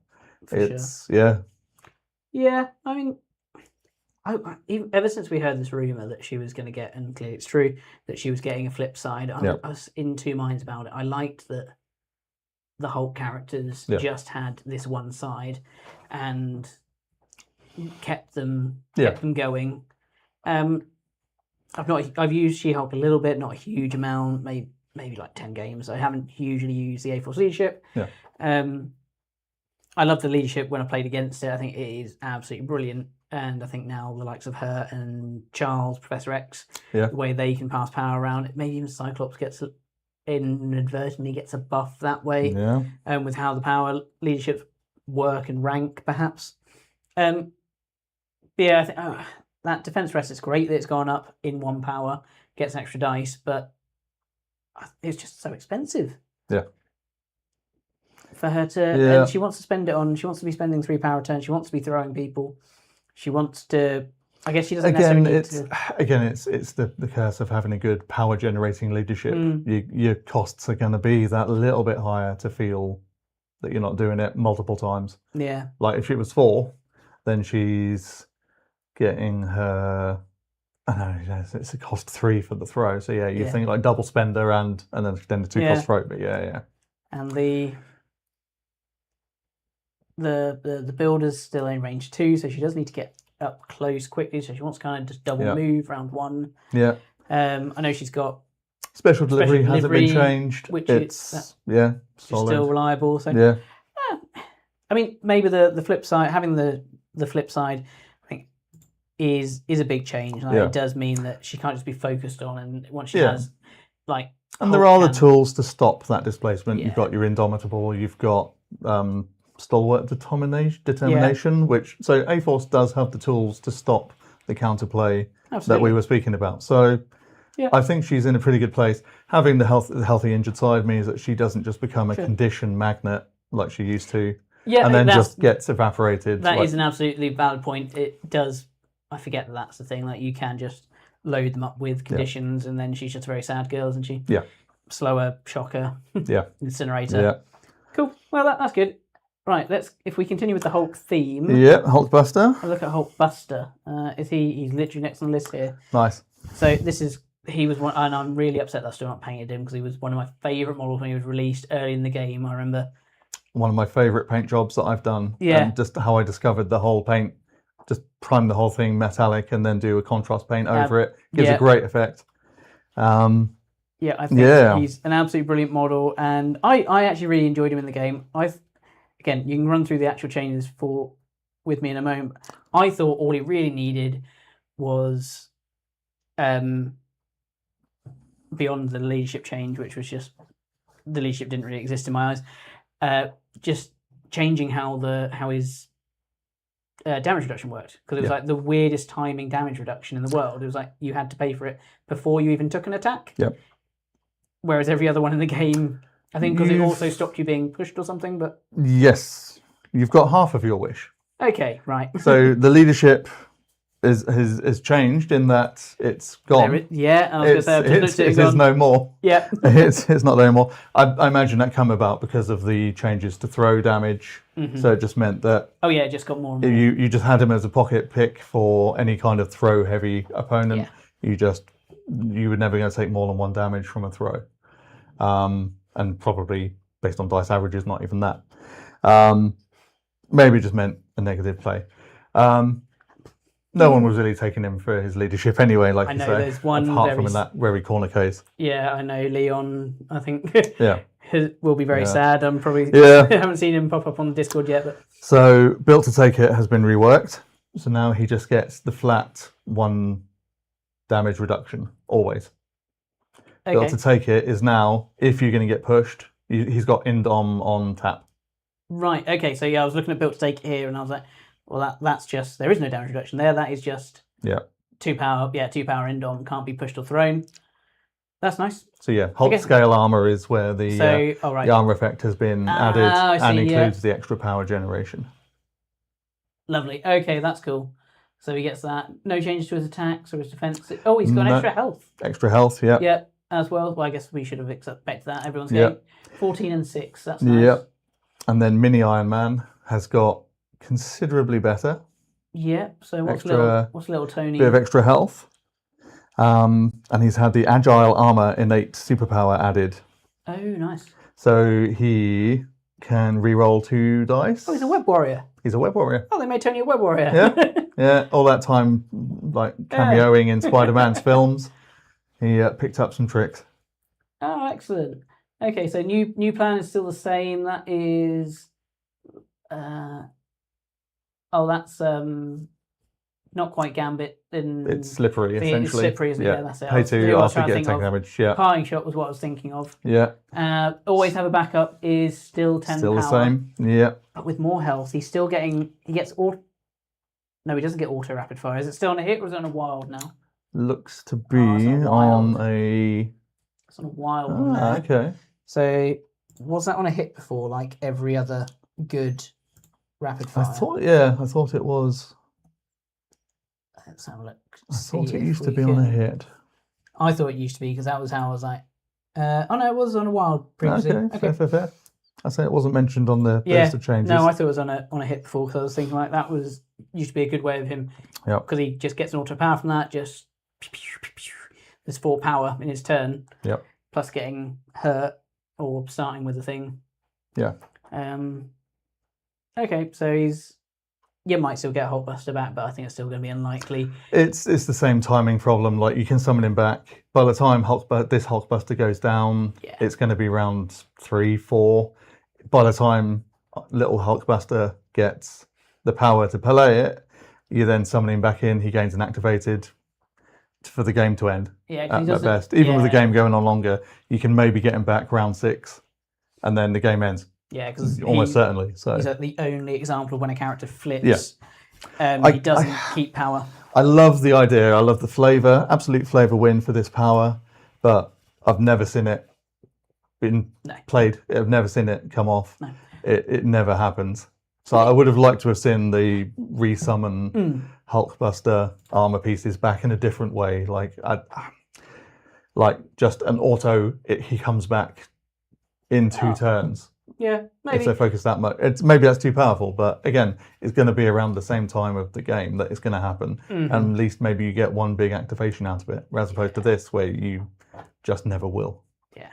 Well, I mean, I'm excited to try him on the field Yeah. actually now. Yeah, Because he's that much now more tanky. he's going to have more power available to him because he's not spending the power to reduce. I guess this is an innate one, isn't it? So it's not to 0. Yep. Like it was before. He's always going to get it. You're not going to run out of power. Actually, was it to 0 before? I don't think might not it have was. been. I don't think it Yeah, was. it was just that weird timing. But either way, he's not going to have to keep spending that power now. Yep. And actually, where we were saying before about Hulk just moving everyone out, his repulsor blast is still, his heavy repulsor blast is still an excellent attack. Range 3, 6 dice, always gains at least 1 power if it's not gaining power for damage dealt, and auto push. And it's sizeless auto push. Yep. Which is still just bonkers. I mean, he's a 6 threat, you'd expect it. 14 health, he's sticking around longer. Meteor Punch is still a great spender. Yep. Again, range 3, only 4 power. Hit and run. Only 3 power, rather, sorry. Speedy boy on the 65mm base. Yeah, exactly. He's getting where he needs to be. Speedy boy. Yeah, and I think hit and run is great when you've got minimum range 3 attacks. Yeah. I always hate, I mean, I don't know if there are many attack characters that have hit and run when they've only got range 2, but it is quite sad when that's the case. Yeah. And is it still an auto throw on the... Yeah, it's an auto throw for size 4 on Meteor Punch, which is brilliant. So I think it's still a solid 6. It's just a shame that I say, I mean, little Tony is I think the biggest, stick around a little bit longer. The biggest change is quality of life improvement on the armor, on the health, the damage reduction. And little Tony isn't quite the throwaway mini bot that he was before. Yeah. Likely to stay around a little bit longer. Yeah. It's a shame, I guess, he's lost his leadership. Yeah. But not that it was really used much, so never mind. Again, let us know your thoughts in the comments if for those that are watching. Right, who else should we go on to? I nearly derailed you, but whilst you're on the whilst you're on the She-Hulk, do you want to go to the Shang-Chi? Shang-Chi, yeah, okay, he's just above. Yeah, he's a menace. What have they come on? Have they put him in the dirt? I know they said very early on that his super martial artist, better than everyone else's, was getting changed to just range 2 or something like that. Didn't happen. Didn't happen? No. What have they done to this fucker? All right, upset me with... Come on. What have you done? Stamina changed. He is 6'6". So he got fucking buff there already. it's still below. He's a 4 threat. The new average is 7'7". So I'll take it. He is below the average. Yeah. 10,000 shape strike stagger trigger updated. So it now needs 3 different faces as opposed to 2, I believe. What they added in skull, is it? Crit shield skull. Okay, that's nice. Yeah, so it's still 6 dice, but you're not staggering a bazillion people. Shield skull is, I mean, that's 2 one sides. Yeah. That's all 3 are one side of a die. Yeah. And one of them's a fail. So if you are getting a stagger, you're not doing a lot of damage. That's what, maybe a 10% chance on that. Yeah. Sure, someone in Jarvis. Yeah, we'll the work numbers will be there, but yeah, I didn't pre-check. Okay, that's nice. 5 elements fist timing has been changed. Okay, so this was his reaction post attack thing. This is superpowers and a superpower, isn't it? Where you Okay, so before damage is dealt. Okay, so if he hasn't got the power to use it. Yep. Before, so he's not gaining power from the attack. Okay, that's nice. Yep. So if he starts with no power. So yeah, if he spent all of his power to charge in. Oh, a 1-inch punch is actually an inch. 1-inch punch is actually an inch. Yeah. Amazing. That's, I did want that to happen. Is it also only the attack? It is still any character within range. I know you I know you very much wanted it to be the target could only be affected, but it is still any character within at least it's only the mentioned range. I'll take it. I'll take half of it. Yeah. But he's still got his supreme martial artist. So he's still getting blanks at range 3. Yeah, all types. Why didn't you take that away? Why does he get to be a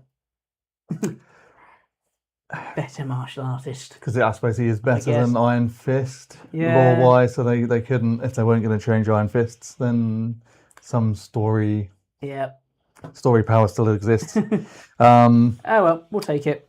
he'll just... 64 infinite palms power cost up to 2 from 1. Oh, is that? Which is on the flip side, I Remember that? believe. Yeah. So that's his post-attack reactive thing is now 2 power rather than 1. Okay, nice. So when he flips, he can still do the 1-inch punch there, but it now costs 2, and it's before damage. Yep. Okay, so he's not... Yeah, so if he wants to try and charge in... Okay, nice, yeah. And the timing on Wild Goose leaves the flock. I also hate all his frickin' superpower names. So what's that? An attack against the character resolved if the attacking character is within 2, and this character may use a superpower. This character may advance short, then place the attacking character within range 1. Maybe. Okay, yeah. I can't remember the previous one enough to know what the timing is, but it seems like it still works. Just tidied up a bit, much the same. Yeah. Okay, nice. Okay, well he's... Yeah, they maybe not brought him into the ground, but he's Star-Lord blaster him from range. The same tactics work against him, and now he's below the average in health. Okay, it's a so thing. It still works. Kill him from range. Okay, so who else can we look at? Okay, Killmonger Usurper. I know Sam wanted to look at him, so he's somewhere near. Sam was quite excited to see whether he got any change to his leadership.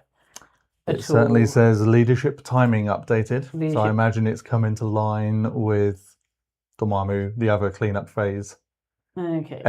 Leaderships. I know original Killmonger just got a stamina update. Let's see him quickly. So 7/7, that's nice. So he actually got quite a bit of stamina because he was only a 6/5. He was one of the early 4 threats, wasn't he? Yeah, so that's nice. So I really quite liked using Killmonger in my criminals. Yeah. So for him to get that extra 3 points of health, that means he does stick around longer and will have more power. Yep. More importantly, to use those superpowers. That's great. Yep. Again, he was a good one to spend that 10 power when he a high amount of power. On his flip side, he's going to be even better at it now. Yeah, getting the Usurp out. Okay, Usurper, however, so what were the changes for him?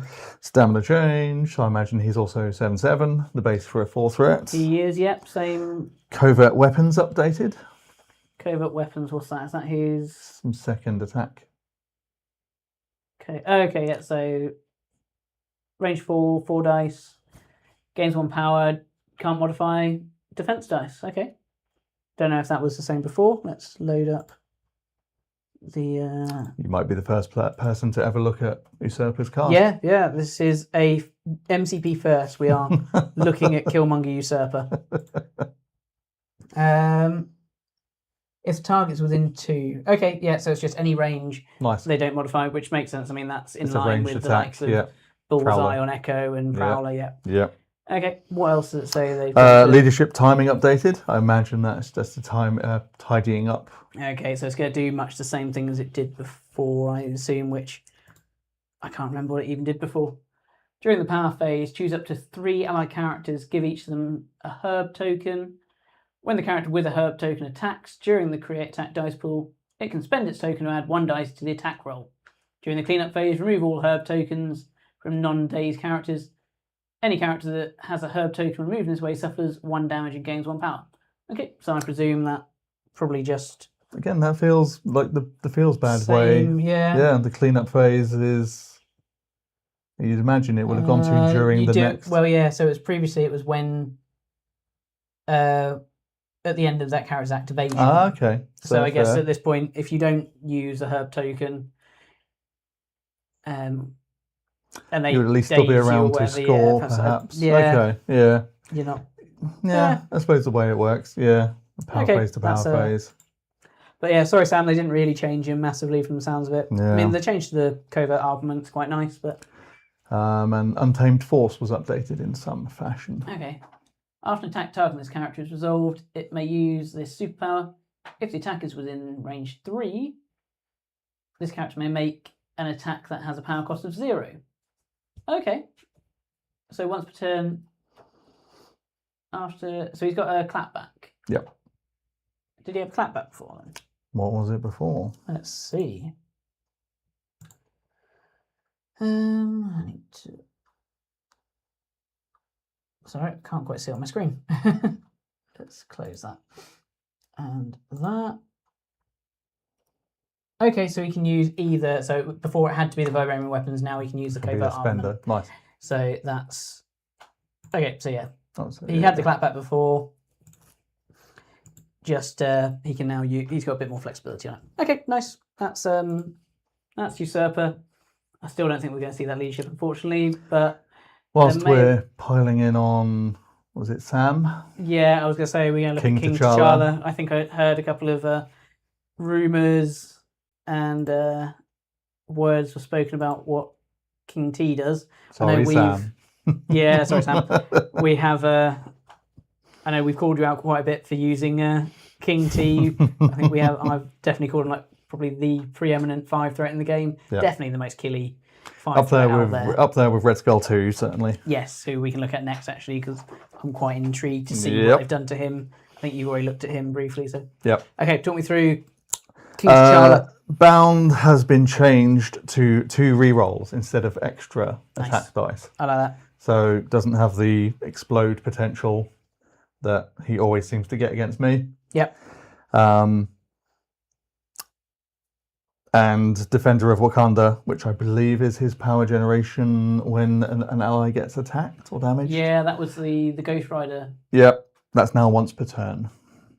Oh, okay. So he's not going to be generating anywhere near as much power, and he's not going to be exploding as heavily as he did before. Nice. So it just tunes him down a little bit. Still a very dangerous character. Just not the undefeatable arse that plagued me for months until I finally managed to get a single win against him. Yeah, he was pretty oppressive from experience there. He was tough to deal with. So I'm just trying to get the chat box there. Okay, so he's getting more rerolls, not getting the extra dice added. He still gets rerolls on his Vibranium Spear though, doesn't he? So he's getting like 4 rerolls. Anything that was there before, yeah. Yeah. Okay. And extra health now?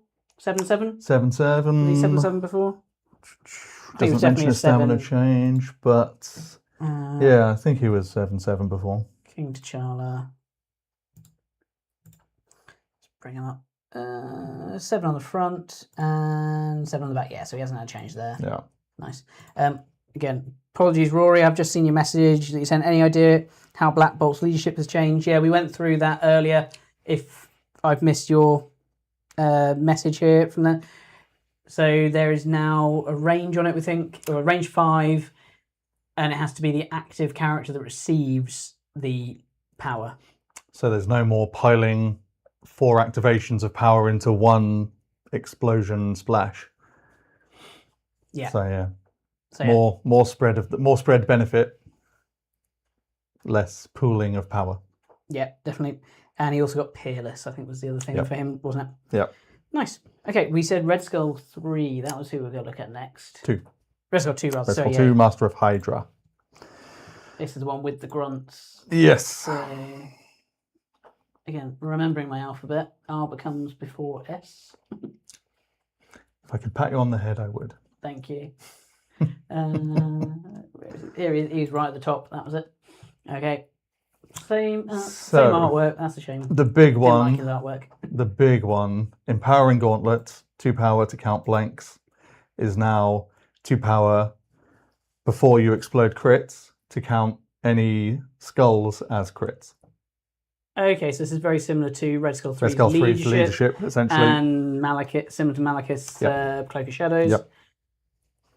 Okay, so is it that same timing bracket as you say? Yes, before you explode, and then you can't choose to do it after seeing further dice. You roll your dice, you choose right then to spend the 2 power or not. Right, so you same timing window at... Wait, no, is it after you roll the attack dice? So you can see you roll your attack dice first. Roll the attack dice, so you can see the number of crits. You can see how many crits, how many skulls you've got. And then you choose whether to or not. Yeah, so same timing window as the rest of them. You can't, and it specifies the number of skulls currently in the roll, so you can't, it wouldn't then count any resulting skulls that you rolled as further crits. Oh, that's even worse than Malekith. Yep. So even if you roll extra skulls from the crit... Oh, okay. Yep. It's That's a big change to him. yes. I mean, I like it. I'm glad because he was an oppressive splash everywhere. Yeah. And the grunts, I believe, have had their health slightly changed and their range reduced from, I think, 4 to 3. good. So they tuned down slightly. Yeah. Are they But still very good. Still counting for the extracts. The secures. And they still come on for free. I believe that's nothing changed on that side of things. Yeah. So still probably the best grunts. Yeah, still great grunts. I think they got their own. Yeah, here they are. So yeah, Hydra Troopers only 2 health now. Yeah, down from 3. 1, 2, 2. Yeah, range 3, 4 dice. Hydra Assault gives them the reroll. Yeah, it's an action to give them. And they do that for 1 action. Next action attack, and then they die afterwards. Yeah, okay. Just an that absolute. Hasn't changed, and that was No, just never used. Yeah, always been the way. And Occupation Force is the whole doesn't need to pay to interact with secures. Nice, yeah, okay. So yeah, they're just a little bit easier to kill and get rid of now. That's good. Yeah. And not just going to be shooting from range 4, but it's still, I think, the best grunts being able to sit on. Yeah, an extract, essentially an extra 3/4 of a body. Nice. Did we have any change to the Ultron drones since we're here? I don't.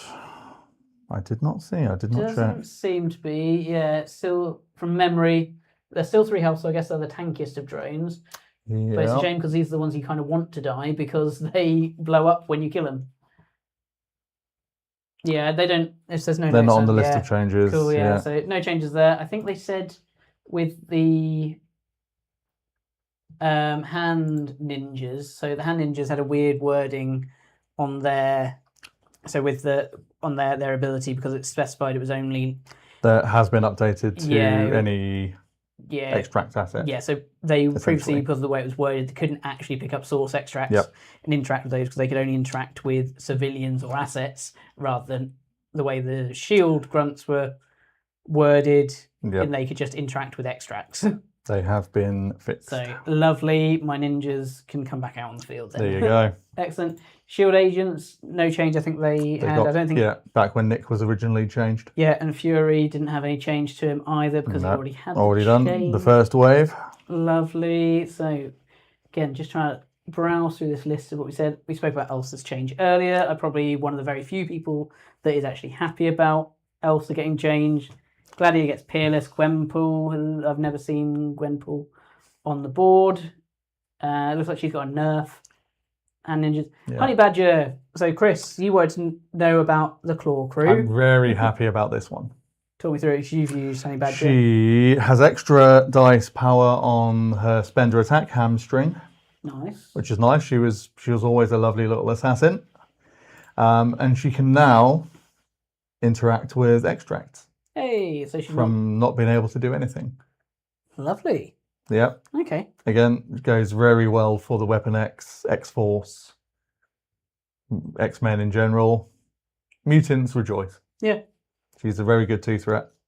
Yeah, no, she actually it might be worthwhile. I might have to get a copy of Honey Badger then. Yeah. To include, in X-Force, and because she was always, a bit of a nightmare to deal with, but because 5/4, she's slightly above the curve for a 2-threat. That should be 4/4 for them, and healing factor. That's what I was about to say. For a 2-threat, above the curve, absolutely. Nice. Yeah, might see more Honey Badger on the field. Yep. Lovely. Going down. Oh, Magneto. That's the one. Magneto. I've deprived myself of looking at Magneto. There's a lot of changes here. There's a lot of change on him. So let's try and find. He's going to be in this one, and then I know Mr. Sinister is another one. Yep. Wanted to look at. So I'd say from what I've seen so far, I'm looking at a vastly expanded Hellfire Club. Yes. For Emma, Magneto, Omega Red, Mr. Sinister, and then my core babes of Mystique, Lady Mastermind. I liked Psylocke. I may be on a Hellfire Club kick. Yeah, I think I'm quite excited for Hellfire Club as well, actually. Yeah. I claimed it first. Yeah, no, you actually did. I just know that there's the incoming box of Juggernaut, Sinister, Omega Red, and Shadow King coming out. Yep. I mean, not that I'm short of things to paint at the moment. But that one definitely looks like one that. I can see most of the characters that we've been discussing on your painting board over here. What you can't see over Simon's looking over at my painting desk there. There's quite a bit below the desk that he's next to as well is a big collection of models in boxes and through the various game systems that I'm playing at the moment, trying to work through. Okay, here's Mags. Let's talk through him, shall we? And then, stamina change, predictably enough. Yes. 7, 8. Yeah, 7, 8, 4, 4, 6. So I think he's also had changes to his health. Physical and energy have gone up from 3 to 4. Very nice. So just much more survivable across the board. Shrapnel Blast, which I believe used to be his spender, replaced with Magnetic Crush. I was about to say which I think was his tactics card. Yeah, so I seem to remember the old story rumour that because the cards were vertical, and now they're horizontal, they made Magnetic Crush simply because, as a tactics card, because they just ran out of space on the vertical format. Nice. He was a wordy character. They wanted him to have it. But they ran out of space on the card, so they just made it a tactics card. So I think people have been saying that for years, that they should have just had that attack been, and with the changes last year of the way terrain is ostensibly set up. I haven't had a look. I think there were changes made to the rule book I haven't seen the definition, but I think just to bring it in line with what's been said recently. Love that. It's, nice. So potentially a useful spender. It's that 5 power. I think that was the same as what 5 power, but I before. don't think he's ever been, especially with that build. If that build is untouched, so which was always one of the best in the game. Range 3, 6 dice. Gains power equal damage dealt. Yeah, if it's within 2, then you can reroll any dice. If not, you can push a defender, and it's a sizeless push, directionless push for a free attack. That's brilliant. He's still a short mover, medium base, that's fine. Magnetic Crush, though, is, 5 power, range 4, 7 dice. And, you blow up terrain and things, don't you? Yep. Or, you choose amounts of terrain, and then you add the dice of the size, And 4 damage is dealt other enemy characters within 2 of the defender suffer 1 damage. Yeah, that is the tactics card, isn't it? That's brilliant. That's pretty good in the right situation. I mean, you compare that to She-Hulk's 5 power Yeah, spender. Yeah. Again, with a power building leadership. Yeah. It is. He's a much more destructive character a lot of the time. Why is She-Hulk's at 5 as well? Like, he's going to get 9 to 10 dice on it. Fatal Attraction updated to 2 power cost. So this was his helmet, wasn't it? No, is it? Yeah, I believe so. Oh, that's his throw, is it? Yeah, choose interactive terrain feature. Within 3 or less, throw it long. Before using the superpower, you must pay 1 power for each time it's already been used. So what did they say they'd done to it? Just a timing on it? Updated to 2 power cost. Okay, what was it before? So it was the size? You paid the cost of the size of the terrain before. Was it like so cables? It stops, yeah, I think so. Oh yes, it was. Yeah, it was and then it stops him with the may spend 1 proliferation of lots more one size. It stops him from just bombarding over and over and over again. Makes Just sense. tunes him down a little bit on the throws. And considering that the size, the throws now don't. Yeah, size 1 equal to does this. same damage. I'm happy with that. Yeah, I'm happy with that. Force Projection, which I think was his helmet power, helmet, replaced with Polarity Shield.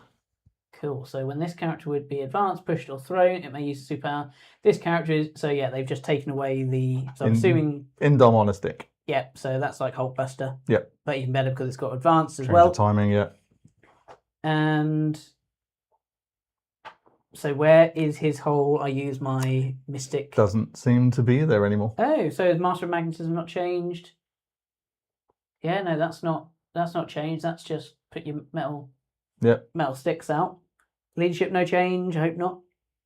That looks to be the same. Yeah, no mention of it.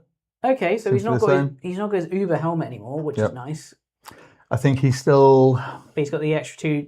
He's got extra defense, on the energy and physical now. Yeah, he's got slightly pointier with the spender. slightly more survivable, but he's still going to get stranded once he's dealt with a flank. He's going to pick a flank, probably dominate it, and then that's him for the rest of the game. Yeah. Especially with the timing changes to Asteroid M. Yeah, for sure. But that's his role, and I think he does it very well. He's not getting pushed about everywhere. He's not getting pushed about everywhere. And throws, that was the easy way to do it. Yeah, You just kind of just go, okay, Magneto, you yeah, do the thing, it stops. go over there. Yeah, he's going to do that thing that he does already, even better. Nice. Okay, I like that. I'm quite excited to try some Brotherhood there, actually. Yeah. He'll be. Was he always immune to shock? Oh, he's also peerless. Is he always immune to shock? No, he's got a shock immunity now. Ah, interesting. For whatever reason. AMG, your I'm sure transmission notes are incomplete. Yeah, if someone wants to fill me in on why he's immune to shock, law-wise. Electricity, electricity, magnetism. Is it? Yeah, fair enough. Just reverts. I'll go with it. I'm happy. I mean, I'll take a shock immunity to him. Okay. Mr. Sinister. Mr. Sinister. Yeah, we'll look at Mr. Sinister. He's going to be... Is he next on the list? They have Probably done... not. Malekith. I was upset. I wanted to see his Pierce come back, or his health go back up, since everyone else did. Yeah. You dropped his health down, AMG, and you haven't brought it back. Why is he... What was it I said? The 6 threats... 7 threats in weird places, there's only 2 of them. 5 threats, the base is 7/7, I think I saw. Oh, no, it must be 7/7 is the base for 4 threats, so must be 16, and then every 1 threat over that was an extra 1 health point. So my poor cat dog. They're still in a weird place.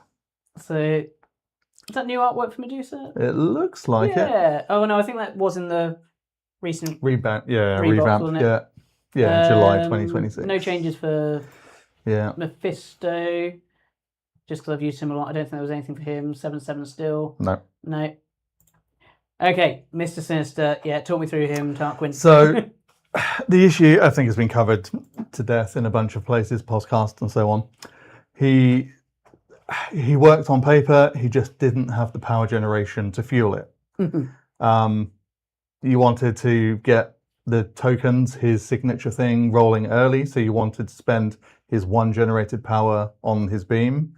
Hopefully you got lucky and the opponent had given you a couple of targets, but it meant he wasn't playing the rest of the game.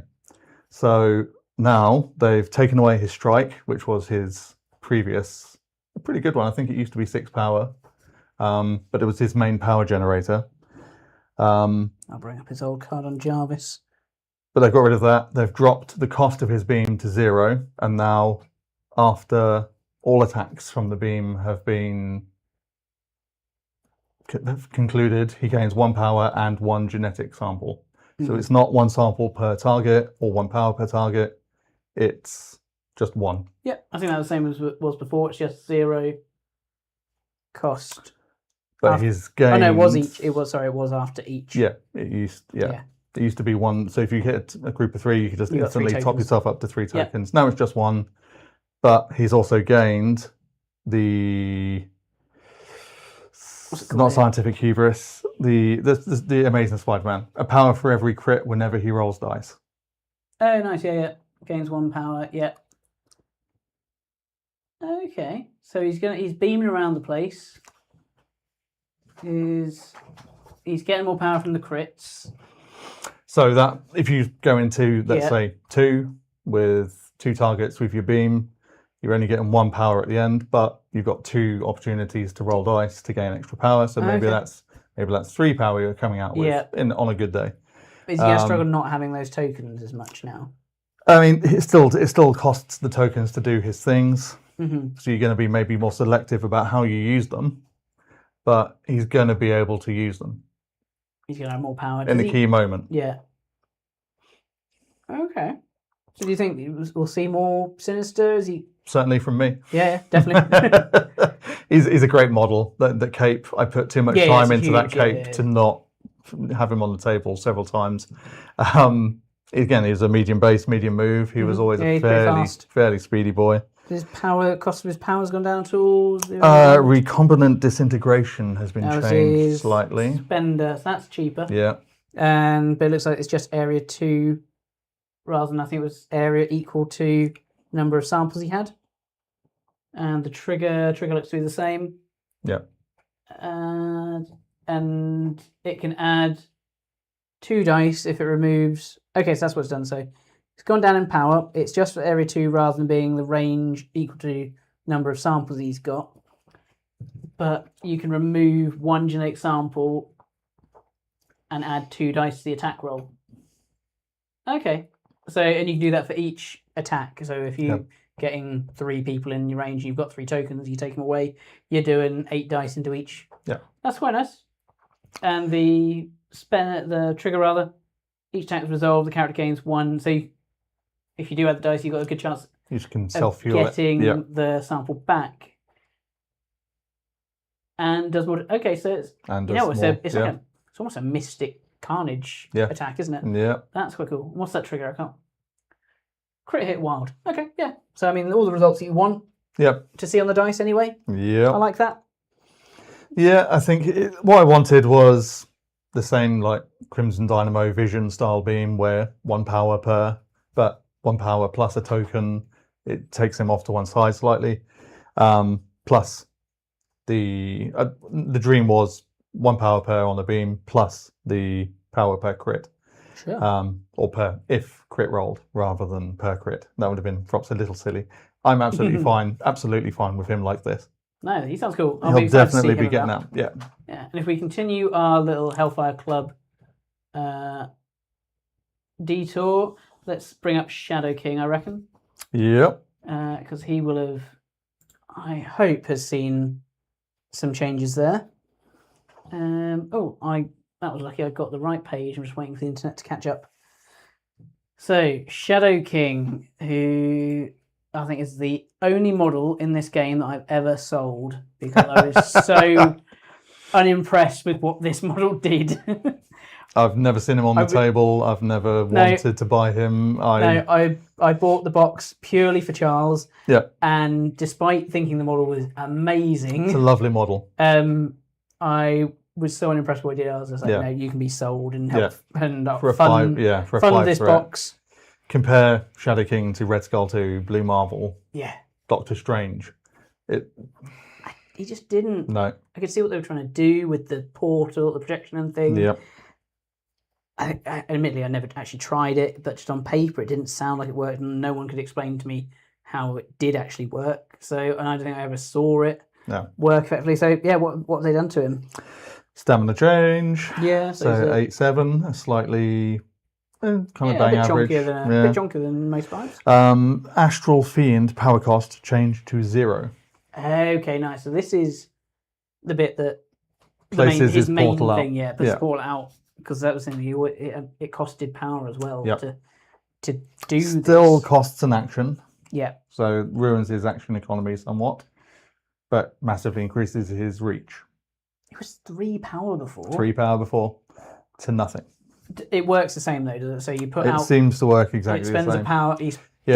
Doesn't spend the power, but uses the action to place the token out. Yep. And then he can do 1 attack from the token. Yep. And he can be targeted through that portal for the rest of the turn. So he's probably a late activation. Yeah, because from range. So he's a back. He sits back a bit, reaches out. Yeah. And I guess this was where it was always, because the token just doesn't stay out. Yeah.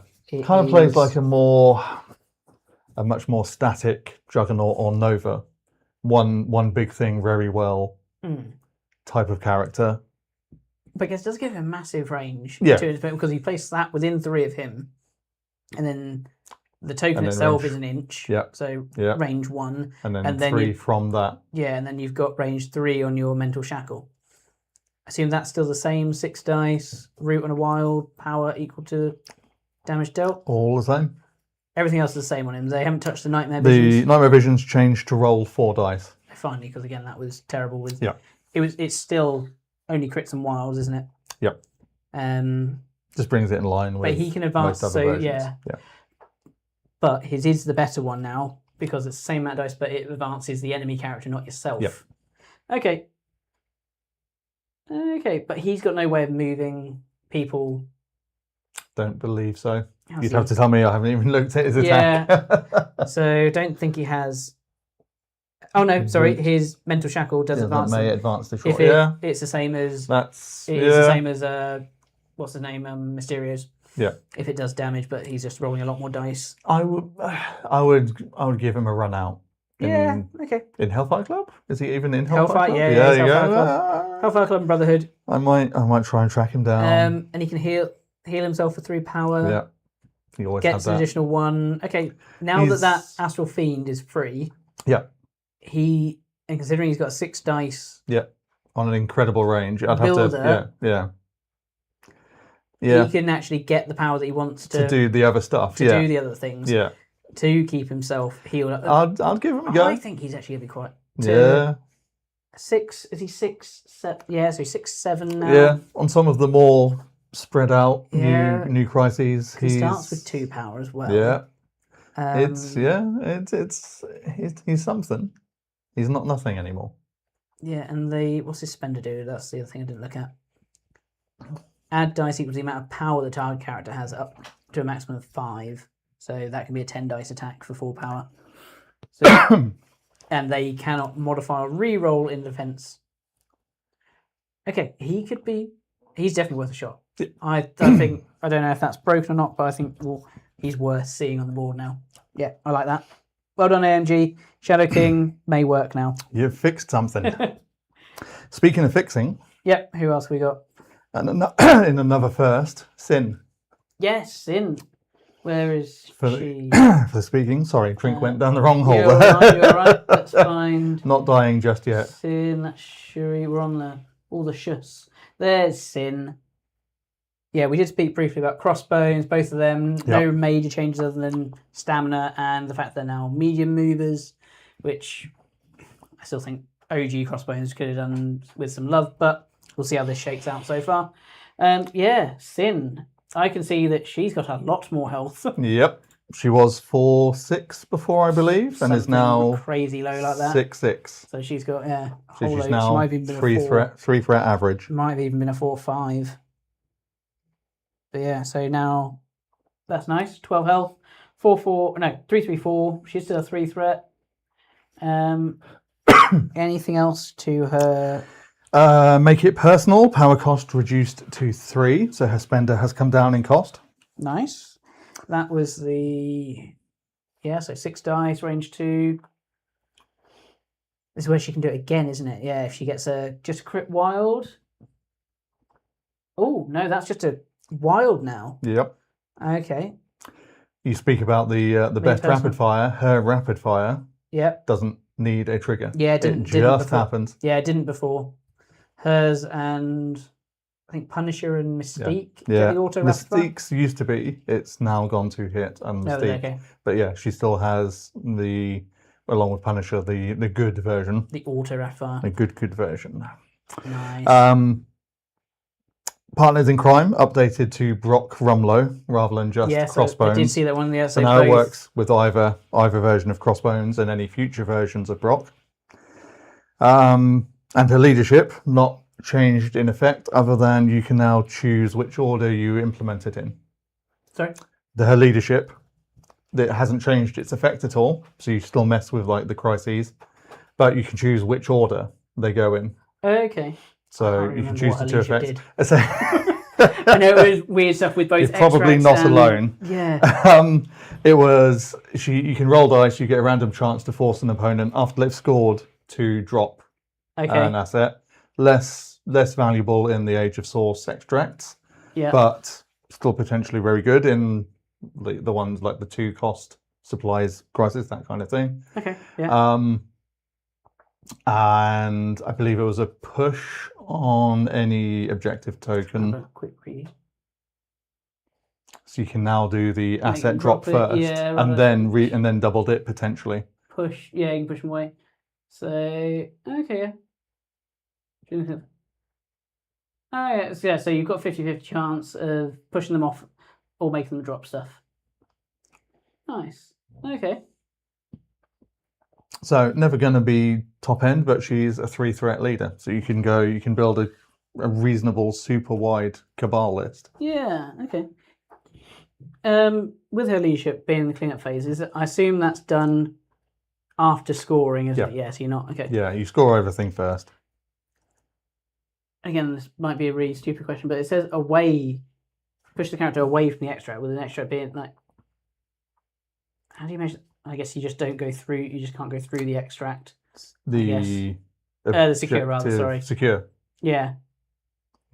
How do you mean? Well, because usually you do the angle thing. You just assume that if they're just sat on top of the Oh, secure, I see. If they're fully square on it, because you can overlap. Then secures, I guess. Dealer's choice. Yeah, I presume. If they're fully square on it, then everything's away. So, yeah, that might be just a niggling and me just not understanding it properly. But yeah, no, okay, that's cool. Yeah, worth trying her out. Yeah. I don't own that model, but no, again, I'm interested to see that. Viper, and let's go to her box mate. Oh yeah. She's going to be right at the bottom here, isn't she? Stamina changed. I imagine she's gone to 6/6 as well. Yeah. Because then I think it might take a while to load. Attack special rules for all attacks reworked, which is pretty vague. So we'll have to look into. Let's bring up that one a bit deeper. Yeah, let's get them both up. Just while I'm waiting for the PDF to load. Here's Viper's old card. I don't think she was ever terrible. 3. She was just uninspiring. Yeah, there were just better options that had a bit more flavour, a bit more tactics to them. Again, a bit boring. Affiliations with Cabal and Hydra. Sorry, I thought I was good. Sorry, I'm going to sneeze. Sorry for those watching and got your ears blown out by my sneeze. So yeah, she was previously before 3/3, 5 health. A range 2 5 dice builder with poison on a wild. Spender was 6 dice for 3 power, range 3. Gets you placed within range 1. She was a long move, which was always quite nice, but with stealth. With a hop as well. Yes, she had a range 2 hop, which she could do with objectives as well. So it's grappling hook, same as Black Cat. She's got, what's the coiled serpent? Is that basically martial prowess? But the revert, that's martial prowess, isn't it? Under a different name. When the character is attacked by within range 2, instead of rolling dice equals its defense, roll 5 dice. If the character suffers no damage, the attacker suffers 2. Okay, so that's just that's martial prowess. So we have got more of it loaded. Right, let's find Viper. Where is she? Wasp. No, I've gone too far with W's. That's Vulture. Vulture. There you go. Viper. So talk me through what change was. Sorry, you were saying. I just said attacks, special effects of attacks reworked. So I'd need to see the old card. Right, I imagine that she auto poisons and has gained elusive on the poison blade. Yep, it is now an auto poison. Right, I can go back to so that everyone watching. There is her new card up on screen. So it's an auto poison on the builder. The assassin pistol. Shian gets a wild elusive on the poison blade. The assassin pistol gets a pursuit on a hit. She's super mobile. Yeah, that's going to be that's not a bad thing at all for a free threat. That is going to make a pretty swift. Like a similar, like a slightly more rangy Zemo. Like she's got some longer ranges. Oh, okay. And extra movement triggers. Yeah, Viper Strike. Always, okay. The bit she's getting on that is that if they've got the poison condition, you can reroll up to 2. There you dice. go. Okay, that makes her relevant under like Strucker. Yep. Hydra, and also just makes her relevant herself because she can auto do the thing. Yeah. Auto do the thing. Yeah. Kind of like if she's got. Put her up with Drax for like the similar apply bleed. Then if they have bleed, get reroll. It's Yeah, it's a bit awkward. Like similar with Craven, the way I've been using him more and found him a little bit awkward. You want to do the range. You want to do the thing. The thing you want to do first is on the range 2 attack, and then the thing you want to follow up with that invariably gets you closer is on the attack that could have been done from further away. Yeah. But that does go well. So you could like hop in, do the poison blade, elusive out, then get the spender, and you're still in range, and then Yeah. Yeah, if she's got a chunk of power, then that's quite. To be fair, then you do have to then after you do the Viper Strike, you place within 1. So you're just Yeah, yo-yoing, yeah, you're yo-yoing in and out anyway. Yeah. So. Okay, well that's nice. She might be relevant in Cabal and Hydra. Really good under Baron Strucker. Yeah, slow, stun, poison. She wanted to be too bad under Kang. Yeah. Kang likes the rerolls, and I mean, and is giving you more rerolls, so she can get. Yeah, might be worse. And again, Kang likes having. He's already 6 threats, so getting more 3 threats in there. Yeah. Who knows? I think maybe the Viper meta. Any change to vision? Is he just health? Just health, I believe. 7/7 there. War Machine then. Actually, we said Vulture quickly. Has he got any major changes? No, nothing. just health. Just health. Still an upset old man. Yeah, so let's look at War Machine. He's hefty one. Then we might realize we've been going for about 2 hours now, so we might call it a day there. Unless we can think of anything that's super exciting, but let's have a look at War Machine. War Machine, not a lot changing, to be honest. Empty the clip, updated. I think it's extra power to start with. Okay, so we should come out. So let's bring up War Machine's old card, actually. I'll point out for anyone that hasn't understood how maligned War Machine is. In fact, it may even be so much that I'd never even put his card in. No, I must have. There he is. So War Machine previously, look at these, even Jarvis never even bothered putting him on the new background. He has no superpowers. He now does. Yeah. So where is he? So I just try to find his card here on. Yeah. So he had no superpowers. He's an Avenger. They just couldn't make use of Steve's leadership. He's got a beam that gains him a bunch of power because it is a beam that it's like a super beam for gaining power because most beams if they're a thing they gain you 1 power per attack. This one for each damage dealt, so he's going to just earn a shit ton of power that you can't spend on anything. You shoot through a thing, and then 5 all dice, he's got frame 3, bleed. All he could spend on was the spender. That killed him. Yeah, exactly. That's what he's got the range 4 attack rocket pod similar to. I think it's like Cap's shield throw really because you could just do it again if you got the barrage, but it's only 4 dice, doesn't gain you any power or anything there, not that he needed it as we were saying. And then empty clip, 8 dice, but for every crit you roll you're suffering damage. Did he used to be, I had to look at what it used to be. It used to be one damage for each crit rolled. Now it's like the updates to the other characters. If it contains any, suffers a flat 2. Nice, but he's still double exploding the crits. Yep. Okay, everything stayed the same then. Metal Storm stayed the same, hasn't it? So you still could earn a super amount of power there. Does the bleed. Rocket Pod stays the same. Empty the clip, as we just said, so still 4 power. 8 dice, 3. So and he suffers 2 damage if he rolls any crits. Yeah. Okay. And his armor doesn't reduce that because armor has to say enemy effect. Enemy effect, yeah. Yeah. He's only had 1 point of health increase. Yep. Used to be 5/5, now 5/6. Okay, but what's reload do? Yeah, he was 5/5. Reload is a 3 power, free power cost, superpower, remove 2 damage. Use once per turn. Okay, nice. So he can undo. He can undo the self harm a little bit. Nice. Okay. Yeah. Makes his health pool, certainly when healthy, a little bit on the underwhelming side, but. So I realise we've not put that up on screen for people to see. There he is. Yeah, it's a nice to have. Yeah. Okay. It's. I don't think it's going to catapult him up the table. He has a little bit more interplay with his various friends. Yeah. Yeah. Okay. I'm a little bit underwhelmed by that. A little bit underwhelmed. Yeah. He had potential.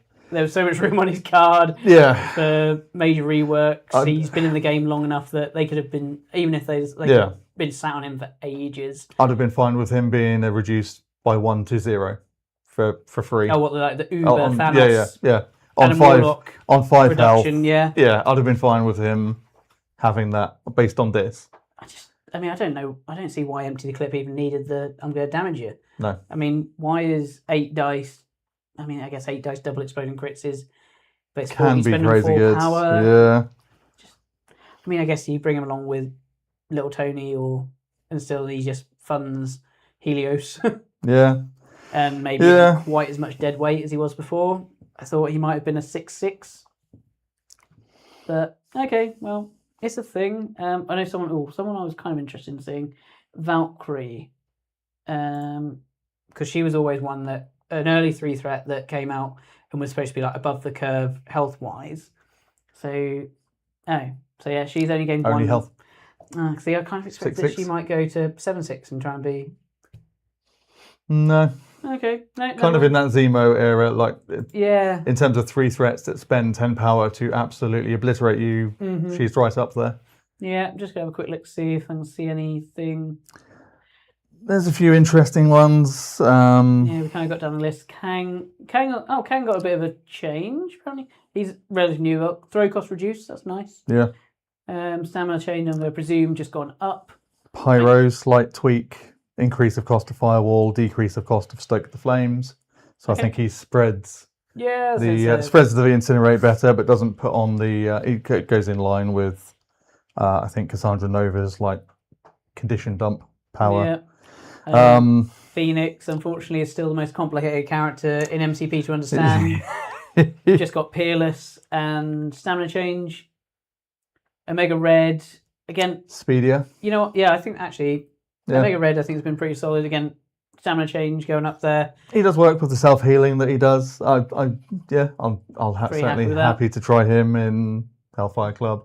Yeah. Mode Up Supreme Scientist got a reduction in his throw costs. Hydra Troop, as we said already. Shadow King, Shang-Chi, Silver Sable. One of my help pay up updated. Can't remember what that did, but not too. I've fallen asleep already. Yeah. Silver Sable, no, nothing interesting there. Okay. Oh, Werewolf by Night. I was really happy with this one, actually. Yep. I wasn't expecting this one at all. Before we get there, they have finally fixed Spender to 4 power from the very obviously not a error 0. For Spectrum, yeah. Werewolf by Night. I freaking love this character. I love Werewolf, yeah. I ran him in my Dracula counterattack heavy list. He did work. He definitely does work. Yeah, I didn't think he really needed a change. No. He had a counterattack for 3 and the Howl, was it, for 3. Okay, admittedly, I played his card quite a bit to get the rerolls because I found with Elsa, it was quite easy for him to get the bleed and put the root out on his range 3 builder, and then he was laughing like he just gets 2 rerolls against the character or whatever. So for him to have a reduction in power and get a stamina boost on the reverse side, he's doing that clapback for only 2 now. Yep. The Howl can be done more often to hand out more conditions. I probably don't need to play that card anymore. I get myself a free tactics card back with my Midnight Suns. Yep. Again, probably not the most popular character out there, but I found him really useful. He's very fast with the fact that he's got medium base, medium move, can attack from range 3, and has to do the leap. The mobility, yep, absolutely. 6 dice. Again, I mean, the rerolls were still super handy, so I might still keep using it. Yeah. He just gives up picking up extracts, but I've got enough extract runners ultimately play around that. So yeah, nice to see him. I think Wasp we saw. Same treatment as Ant-Man. Yeah. Can hold assets when tiny. Nice. So yeah. Ursa Major. More tanky boy, stamina up, physical defense up. Again, he's possibly a reasonable tank for them at this point. Could have had a bit more, but not bad. Nice. Morhulk got Peerless. I'm glad he wasn't really touched. And Thor, hero of Midgard, just noticed there. Odin's Son's Ire range. So they've just kind of undone the changes they did before. So his attack's gone back up to range 3. I assume is the right one there. See if I can find his card. I think that's what Odin's Son's Ire was. Yep. Main attack. So he's got his range back. He's got his range back, and they reduced the cost of have at the, was it? From That's his 4-3. Is that the self throw? I think. Yeah, throws himself medium. Oh, that's the throw. Oh, I thought that was going to be. I thought it was the clapback. That's I Say Thee Nay villain, Oh, okay. So which was already 3. But yeah, his self throw is now 3 power. So have they just completely undone, other than the extra Damage that he would have done. They dropped his builder to 6 initially. That was 7 initially, wasn't it? Yes. So they changed it from range. Okay, no. Oh no, sorry, looking at the wrong Thor, that's why. Yeah, so that's gotten the extra range back, but still only 6 dice. And that's still 3 power. Okay. Okay, that's back in contention. Yeah. It's nice. Yeah. Might see him back out. Hopefully not too much problem. They took away the build card anyway, didn't they? Yes. Brothers Arms. Yeah. Brothers so he's Arms not going to be. isn't So he's coming not back. crazy bonkers there, I guess. No. So that's good. Yeah. Okay. No, he needed that. I mean, he's a 6th threat, so being able to throw himself medium does all that extra damage plus the lightning up. He might return to being a bit of a menace. Okay. Was there anything else you want to look at there? No, there's a few little bits here and there, but yeah, I think we've covered easily the greatest hits. Absolutely. I think we've had a couple of hours there. Yeah. Hopefully everyone. Your favourite of the lot? Sorry? Your favourite of the lot? My favourite of the updates. Who are you trying first? Oh, I don't know. I honestly don't know.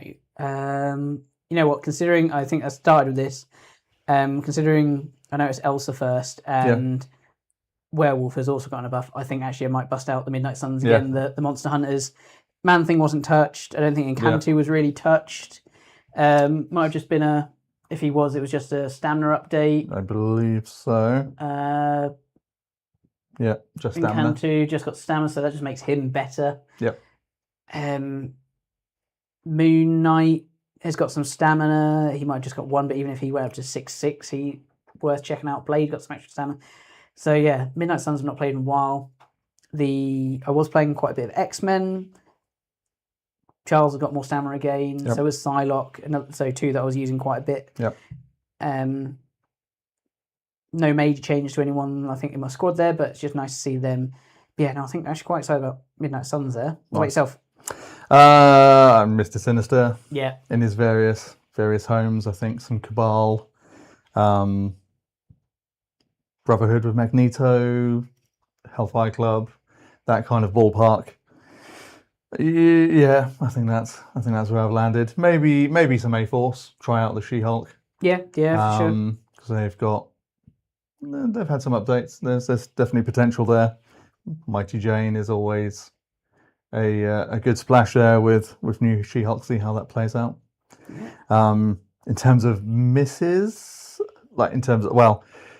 characters that I wished had more of a change. I think Ms. Marvel was right up there in could have had. She only had health.